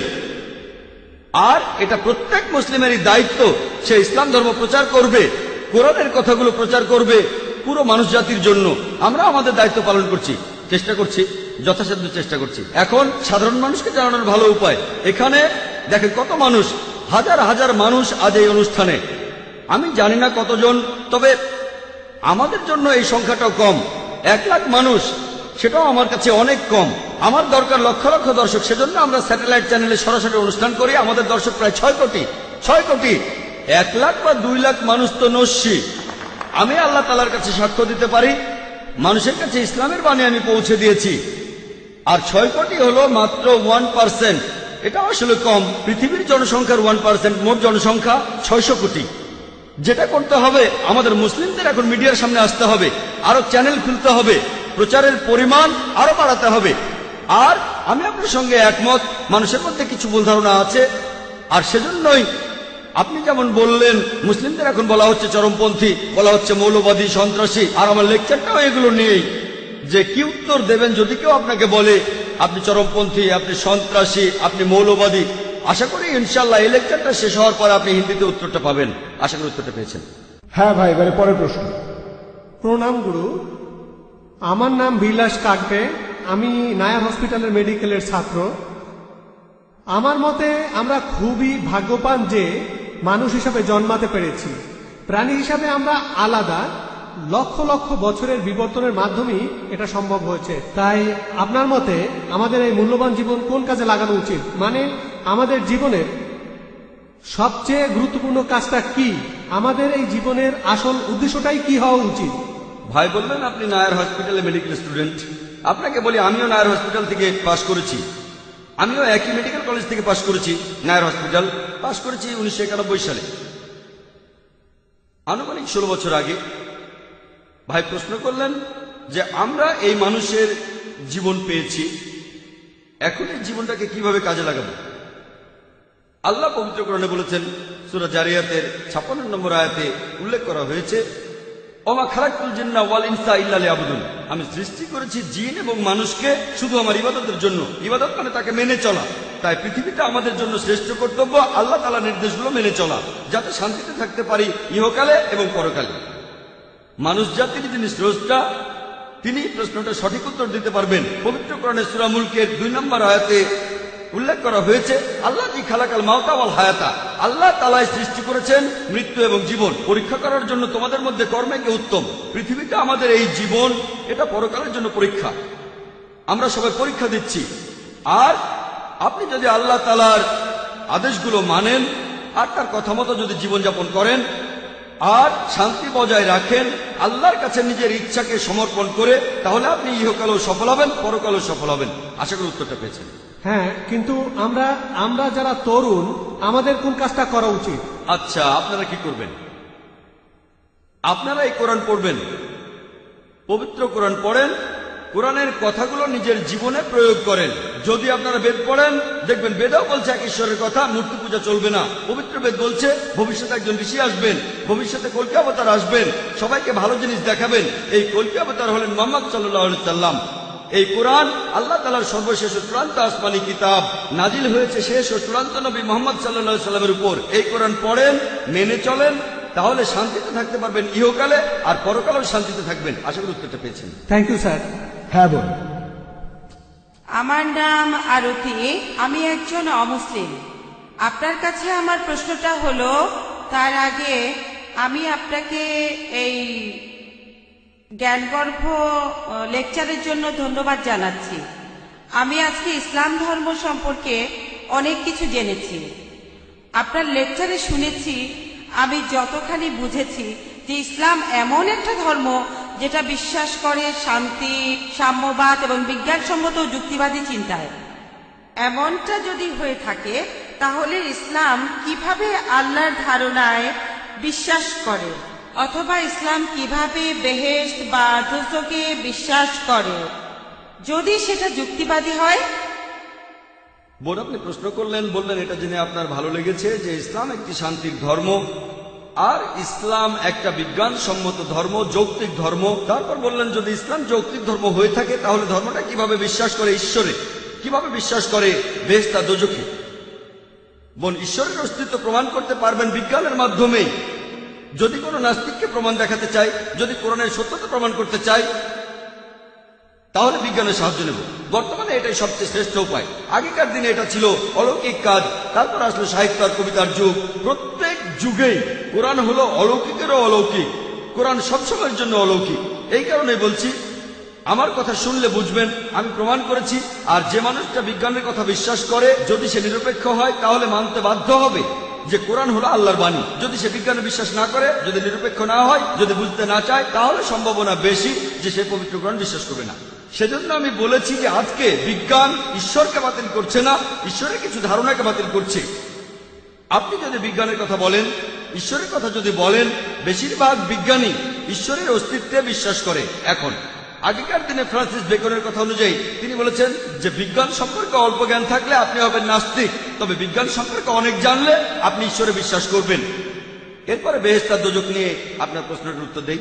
আপনি কোরআন পড়লে দেখবেন কোরআনের বিজ্ঞান সম্পর্কে যা কিছু বলা হয়েছে, আনুমানিকভাবে বলতে পারেন যে বিজ্ঞান সম্পর্কে এসব কথার 80% একেবারে 100% সঠিক হয়েছে। বিশ্বজগৎ কিভাবে সৃষ্টি হলো, পৃথিবীর আকার কেমন, চাঁদের আলোর কথা, তারপর সূর্য তার নিজের চারপাশে ঘুরে, পানিচক্র, ভূগোল, বোটানি ইত্যাদি। বিজ্ঞান সম্পর্কে কোরআনের এসব কথার 80% একেবারে 100% সঠিক প্রমাণিত হয়েছে। কোরআনের বাকি 20% সেটা এখনো প্রমাণিত হয়নি, সঠিকও না ভুলও না।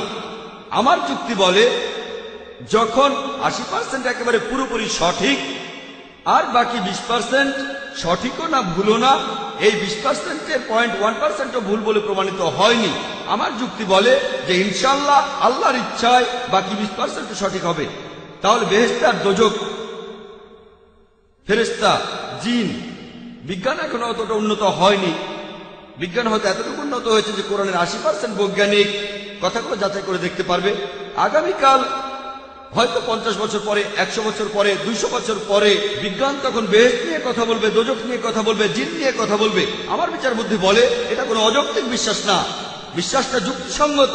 যখন 80% পুরোপুরি সঠিক বলে প্রমাণিত, বাকি 20%-এর 0.1%ও ভুল বলে প্রমাণিত হয়নি। কোনো বিজ্ঞানী বলতে পারবে না, বিজ্ঞান দিয়ে প্রমাণ করতে পারবে না দোজখ বলে কিছু নেই, বিজ্ঞান দিয়ে এটাও প্রমাণ করতে পারবে না যে বেহেশত বলে কিছু নেই।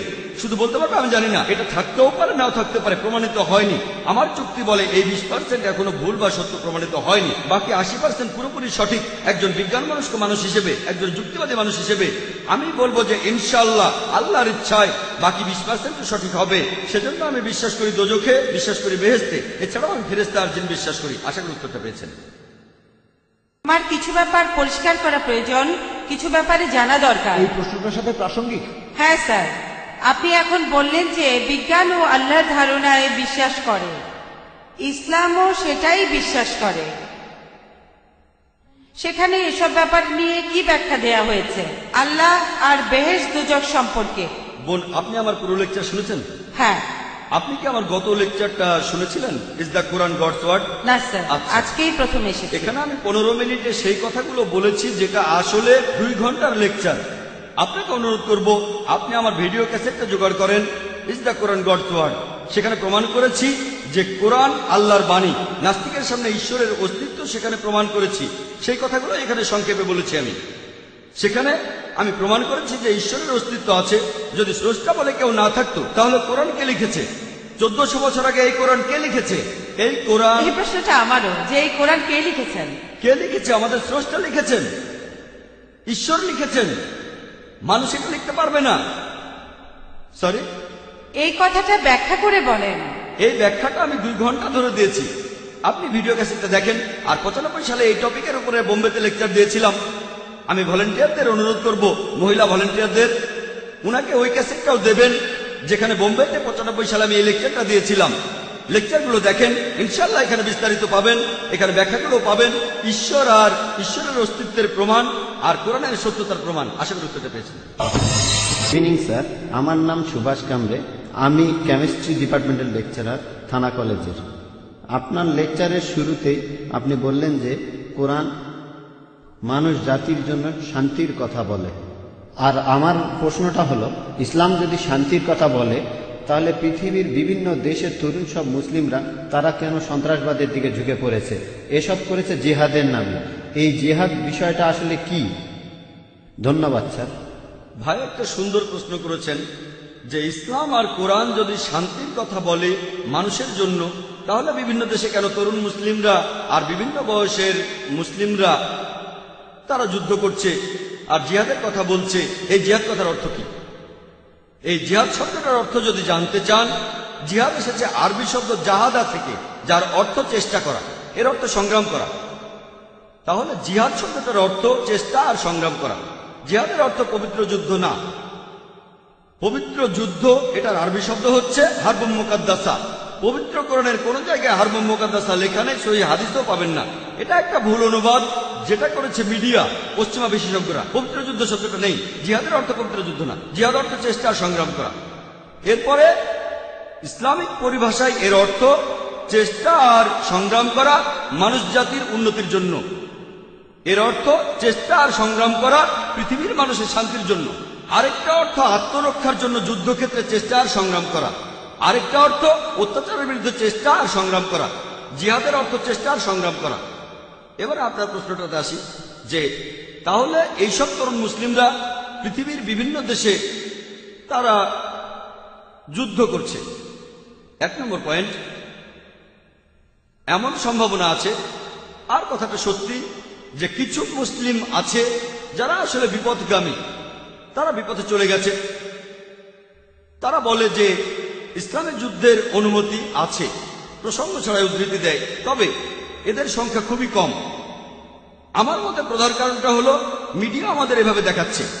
যেমন ইন্ডিয়ায় খবরের কাগজগুলোতে আমরা প্রায় দেখি যে কাশ্মীরের মুসলিম সন্ত্রাসীরা অনেক মানুষ মেরেছে, হেডলাইন প্রত্যেক দিনই দেখবেন। আমি কাশ্মীরে প্রথম গিয়েছিলাম 2003 সালে। তখন ভাবছিলাম আমি যাব কি যাব না, যাব কি যাব না। ওখানে অনেক গোলযোগ। প্রথমবারের মতো কাশ্মীরে 14 বছর পরে কাশ্মীরের সরকার কোন পাবলিক লেকচারের অনুমতি দিল। সেই লেকচারে অনেক মানুষ ছিল, প্রায় 1 লক্ষ মানুষ। সেখানে পোলো গ্রাউন্ডে, সেটা ছিল শ্রীনগরে। আর যখন সেখানে গেলাম দেখলাম চারপাশে বন্দুক নিয়ে দেহরক্ষী। ভাবলাম এটা আবার কি, তবে সেখানে কোনো সমস্যা হয়নি। পরের বছরে আসামে গেলাম, যখন এয়ারপোর্টে নামলাম বন্দুক হাতে 4 দেহরক্ষী আসলো। বললাম এটা আবার কি, অবস্থা ভালো না। এই আসামে কেন, কি হয়েছে? সেখানে দেহরক্ষী না থাকলে আজ আমি এখানে থাকতাম না। কিন্তু খবরের কাগজে আমরা কি দেখি যে আসামে হত্যা আর অরাজকতা চলছে? কাশ্মীরের চাইতে আসামে অনেক বেশি মানুষ মারা গেছে। এলটিটি এর ব্যাপারে কে বলে? এলটিটি চেনেন? তামিল, তাদের বলা হয় তামিল টাইগার্স, হিন্দু সন্ত্রাসী বলা হয় না কেন? যখন কাশ্মীরি মুসলিমরা করে তখন তারা বলে মুসলিম সন্ত্রাসী, যখন আসামের হিন্দুরা করে তাহলে সেটা স্থানীয় সমস্যা, যদি এলটিটি করে স্থানীয় সমস্যা। ইন্ডিয়ার অবস্থা সম্পর্কে জানেন এমন কাউকে জিজ্ঞেস করেন, সে আপনাকে বলবে বেশিরভাগ হত্যা সেটা করেছে মাওয়িস্টরা। এদের কথা কাগজে কতবার দেখি আমরা। এদের খবরটা হয়তো আসবে ছোট করে, যে এতজন লোক আসামে মারা গেছে, ছোট করে। মুসলিমরা যদি করে হেডলাইন। কেন? সব জায়গাতে কিছু কুলাঙ্গার থাকে। একবার একজন আমাকে বলেছিল কাশ্মীরের ব্যাপারটা এটা আসলে আমাদের দেশের জন্য সমস্যা। আসাম কি দেশের জন্য সমস্যা না? শুধুমাত্র কাশ্মীর কি দেশের জন্য সমস্যা? 2 জায়গাতেই স্বাধীনতার যুদ্ধ চলছে আর নিরীহ কাশ্মীরিরা নাজেহাল হচ্ছে। সব জায়গায় তারা অপদস্থ হচ্ছে। যদি আফগানিস্তানে যান সেখানে আপনি কি দেখবেন? আমেরিকানরা সেখানে গেল আর তাদের বলল সন্ত্রাসী। তারপর আপনি দেখেন প্যালেস্টাইন, ইহুদিরা, হিটলার তাদের বের করে দিয়েছিল, জার্মানি থেকে তাড়িয়ে দিল। প্যালেস্টাইনিরা, আরব জ্ঞাতি ভাইরা, তারা বলল আহলান ওয়া সাহলান, আমাদের ঘরে আপনাদের স্বাগতম। চিন্তা করেন, একজন লোকের ঘর নেই, মাথায় ছাদ নেই, আপনি তাকে আপনার ঘরে নিয়ে আসলেন, কয়েকদিন পরে সে আপনাকে তাড়িয়ে দিল, আপনি দরজায় দাঁড়িয়ে বলতে লাগলেন ও আমার ঘর কেড়ে নিয়েছে, আমার ঘর ফিরিয়ে দাও, তখন আপনি সন্ত্রাসী। এটা কি? দেখতেই পাচ্ছেন, এই হলো মিডিয়া। এটা মিডিয়া। তাহলে দেখবেন বসনিয়াতে কি হয়েছিল, মুসলিমদের হত্যা করা হলো। আমি আপনার সঙ্গে একমত, মুসলিমরাও সেখানে যুদ্ধ করেছিল, কিন্তু তাদের উপর অবিচার হয়েছে। মানবতা বলে কিছু নেই। প্যালেস্টাইনের ঘটনার কি উত্তর দেবেন? অথবা ধরেন ইরাক, তাদের নাকি রাসায়নিক অস্ত্র আছে। আমি সাদ্দাম হোসেনের পক্ষে বলছি না, আমি তাকে ভালো মুসলিম মনে করি না, তবে সাদ্দামের সময় ইরাকে কিছু সমস্যা ছিল, আমেরিকানরা আসার পরে সেগুলো অনেক গুণ বেড়ে গেছে। ঠিক সেই রাসায়নিক অস্ত্র কোথায় গেল? যেহেতু জর্জ বুশ বলেছে যাও আক্রমণ করো, তাই আক্রমণ। যে লোকটা সবচেয়ে বেশি মানুষের মৃত্যুর জন্য দায়ী সে হলো জর্জ বুশ। 1 নম্বর সন্ত্রাসী হলো জর্জ বুশ।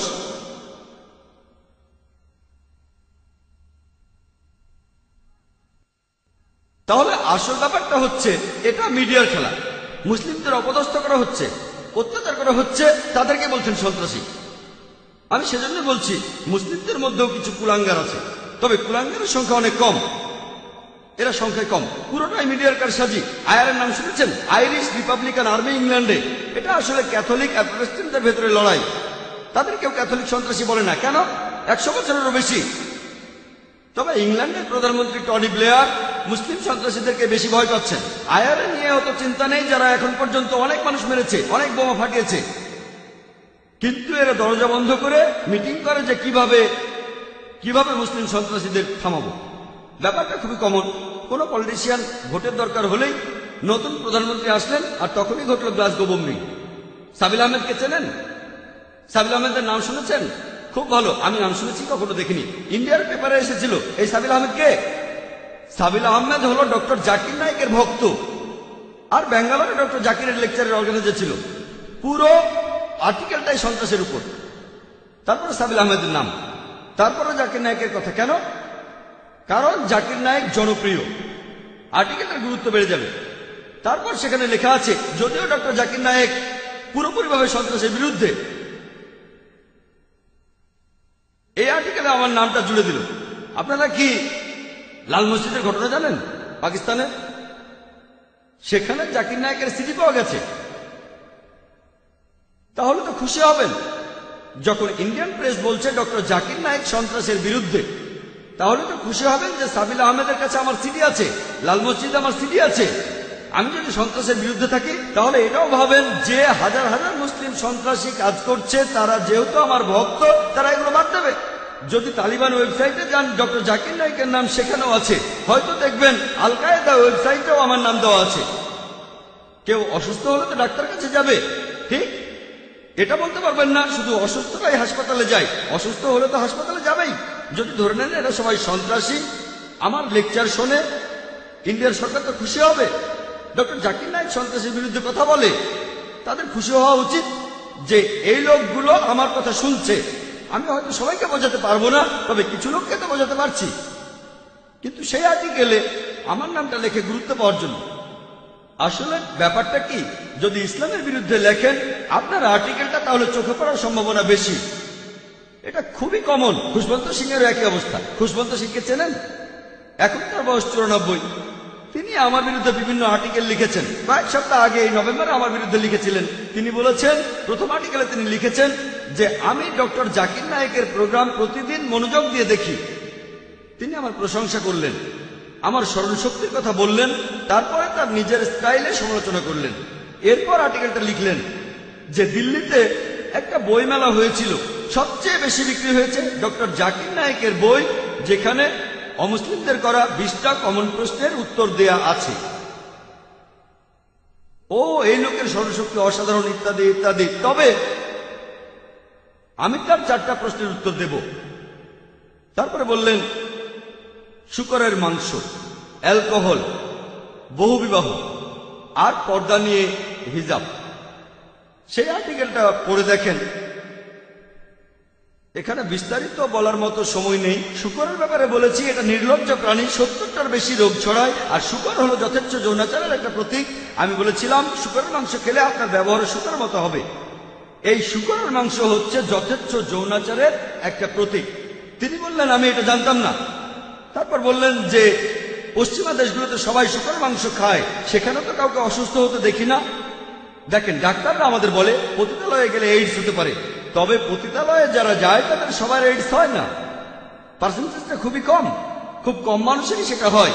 একইভাবে শূকরের মাংস যারা খায় তাদের সবার এই রোগগুলো হয় না। তবে এখন আমেরিকানদের অর্ধেকেরও বেশি মানুষ হাইপার টেনশনে ভুগছে। এর একটা কারণ শূকরের মাংস খাওয়া। তারপর অ্যালকোহল নিয়ে বলেছেন, ডক্টর জাকির নায়েক বলেছেন অ্যালকোহল খেয়ে এই রোগগুলো হতে পারে। তিনি বললেন যে কোরআন অ্যালকোহলের বিরুদ্ধে না, কোরআন আসলে মাতাল হওয়ার বিরুদ্ধে। এখন তিনি কোরআনের ব্যাখ্যা করছেন। এই হলো মিডিয়া। তিনি লিখলেন আমার বয়স এখন 94 বছর। আমার জীবনে প্রত্যেক দিনই আমি মদ খেয়েছি। আমি কখনোই মাতাল হইনি, কখনো অসুস্থও হইনি, আর আমি কখনোই কোনো মানুষকে আহত করিনি। এখন ওনার এই কথাগুলো, 94 বছর বয়স, জীবনে কখনো মাতাল হননি। আমি এমন অনেকের কথা জানি যারা আমাকে বলেছে যে মদ খেয়ে অনেকবারই আমরা মাতাল হয়েছি, জীবনে কখনো অসুস্থ হননি। হয়তো ভুলে গেছেন 94 বছর বয়স, কখনো কাউকে আহত করেননি, আহত করেছেন আমাকে। তাহলে বুঝতে পারছেন, আপনি যদি ইসলামের বিরুদ্ধে আর্টিকেল লেখেন, বিখ্যাত কারো বিরুদ্ধে লেখেন, আর্টিকেলটা গুরুত্ব পাবে, লোকজন খবরটা পড়বে। একইভাবে এটাও দেখেন, পৃথিবী জুড়ে মুসলিমদের ইমেজ হলো তারা সন্ত্রাসী। কেউ কেউ হয়তো স্বাধীনতা যুদ্ধ করছে। চিন্তা করেন, যদি আপনাকে বলি ব্রিটিশ সরকার বলেছে ভগৎ সিং সন্ত্রাসী, ভগৎ সিং কি সন্ত্রাসী? সন্ত্রাসী নাকি সন্ত্রাসী না? Yes sir. ভগৎ সিং কি সন্ত্রাসী ছিলেন? কাজটা সন্ত্রাসীর মতো ছিল। কিন্তু আপনার মতে কি সন্ত্রাসী? না। আমার মতেও তিনি সন্ত্রাসী ছিলেন না। যেহেতু ব্রিটিশ সরকার বলেছে ভগৎ সিং একজন সন্ত্রাসী, তার মানে এই না যে সে কথাটা আমাদের মেনে নিতে হবে। আমাদেরকে বুঝতে হবে যে এটা আসলে মিডিয়ার একটা কারসাজি। সেজন্য আজকের লেকচারের টপিকটা সেরকম ছিল, যেন শান্তিতে থাকতে পারি। আশা করি উত্তরটা পেয়েছি। ধন্যবাদ স্যার। এবারে শেষ প্রশ্ন মহিলাদের মধ্য থেকে। আসসালামু আলাইকুম ডক্টর নায়েক, আমার নাম মিতা, আমি মিডিয়ায় কাজ করি। আমার প্রশ্নটা হলো, পূজার প্রসাদ নেওয়া কি মুসলিমদের জন্য হারাম, আর কেন? বোন, আপনি প্রশ্ন করলেন যে মুসলিমদের জন্য পূজার প্রসাদ খাওয়াটা হারাম কিনা। প্রসাদ, এই খাবারটা দেওয়া হয় ঈশ্বরের উদ্দেশ্যে। হিন্দুরা বিভিন্ন মূর্তির উদ্দেশ্যে প্রসাদ দেয়। পবিত্র কোরআনে মোট 4 জায়গায় উল্লেখ করা হয়েছে। সূরা বাকারার 173 নম্বর আয়াতে উল্লেখ করা হয়েছে, সূরা মাইদার 3 নম্বর আয়াতে উল্লেখ আছে, সূরা আনামের 145 নম্বর আয়াতে উল্লেখ করা হয়েছে, এছাড়াও সূরা নাহলের 115 নম্বর আয়াতে উল্লেখ করা হয়েছে, হুররিমাত আলাইকুম মাইতাতু ওয়াদ-দামু ওয়া লাহমুল খিনজির ওয়া মা উহিল্লা লিগাইরিল্লাহ বিহি, তোমাদের জন্য হারাম করা হয়েছে মৃত জন্তু, রক্ত, শূকরের মাংস খাওয়া, আর যে পশু জবাই করার সময় আল্লাহ ব্যতীত অন্য কারো নাম নেওয়া হয়েছে। তাহলে যে পশু জবাইকালে আল্লাহ ছাড়া অন্য কারো নাম নেওয়া হয় সেটা আমাদের জন্য হারাম। আর এই কারণেই পূজার প্রসাদ নিয়ে খাওয়া এটা হারাম ইসলামে। আপনি বেদেও দেখবেন, বেদের কথা বলছে, কারণ বেদ পরিষ্কারভাবেই বলেছে নাদাস্তি প্রতিমা আস্তি, মহান স্রষ্টার কোনো প্রতিমূর্তি নেই, তার কোনো ছবি নেই, তার কোনো মূর্তি নেই, কোনো ভাস্কর্য নেই, কোনো ফটোগ্রাফ নেই, কোনো পেইন্টিং নেই। তাহলে বেদ অনুযায়ী ঈশ্বরকে খাবার নিবেদন করা নিষিদ্ধ। তাহলে দেখছেন যে বেদও এর বিরুদ্ধে কথা বলছে, এটা ভুল। মূর্তির উদ্দেশ্যে খাবার দেওয়াটা ভুল। একইভাবে যেহেতু কোরআন নিষেধ করেছে, মুসলিমদের নিষেধ করেছে, খাওয়া যাবে না, নেওয়া যাবে না, এটা ভুল। বোন, আশা করি উত্তরটা পেয়েছেন। স্যার, আরেকটা ব্যাপার, আমি একজন শিখ, মাঝে মধ্যেই গুরুদুয়ারায় যাই। গুরুদুয়ারাতে কোনো মূর্তি নেই, মূর্তি পূজা হয় না। গুরুদুয়ারাতেও প্রসাদ বিলানো হয়, এটাকে বলে কানা প্রসাদ। এই প্রসাদও খাওয়া যাবে না, এরকম করার কারণটা কি? সুন্দর প্রশ্ন। এই প্রসাদ তো কোনো মূর্তির উদ্দেশ্যে না। হ্যাঁ, ঠিক। বোন, আমি আপনাদের গুরু গ্রন্থের একজন ছাত্র। আর দেখবেন যে শিখদের কথা অনুযায়ী ধর্মগ্রন্থ, প্রথমে আদি গ্রন্থ, গুরু গ্রন্থ, এখানে ঈশ্বরের একাত্মবাদ নিয়ে বলা হয়েছে। সেখানে বলা আছে যে মহান স্রষ্টার কোনো মূর্তি নেই, ছবি নেই। মহান স্রষ্টাকে সেখানে বিভিন্ন নামে ডাকা হয়েছে, রাহিম, কারিম, আল্লাহ, অনেক নামে। এখানে আমাদের মিল আছে। তবে দুর্ভাগ্যজনকভাবে যখন গুরুদুয়ারায় যাবেন, যদিও শিখরা এমন কোন স্রষ্টাকে বিশ্বাস করে না যার কোনো ছবি আছে, তারপরও তারা উপাসনা করে গ্রন্থকে, মনে করে গুরু, কারণ গুরুর এখন নেই। আর সেখানে যে প্রসাদ দিচ্ছেন সেটা পরোক্ষভাবে একই জিনিস। শিখ ধর্মগ্রন্থ বলছে মূর্তি পূজা করা নিষেধ, এখানে তারা পরোক্ষভাবে খাবারগুলো স্রষ্টাকে দিচ্ছে। আর এমনকি গুরু গ্রন্থ বলছে স্রষ্টার খাওয়ার প্রয়োজন হয় না। তাহলে আপনারা স্রষ্টার সামনে কেন খাবার দিচ্ছেন? পবিত্র কোরআনে সূরা আনামের 14 নম্বর আয়াতে বলা হয়েছে আল্লাহ সবাইকে খাওয়ান, কিন্তু তার খাওয়ার প্রয়োজন হয় না। তাহলে স্রষ্টাকে খাবারগুলো কেন দিচ্ছেন? কেন দিচ্ছেন তাকে? তাহলে বোন, আপনারা আদি গ্রন্থ মেনে চলছেন না, আপনারা গুরু গ্রন্থ মেনেও চলছেন না। মহান স্রষ্টার কোনো খাবারের প্রয়োজন হয় না, তিনি কোনো খাবার ছাড়াই টিকে থাকবেন, তিনি সবাইকে খাবার যোগান দেন। আশা করি উত্তরটা পেয়েছেন। ওয়া আখিরি দাওয়ানা আলহামদুলিল্লাহি রাব্বিল আলামিন।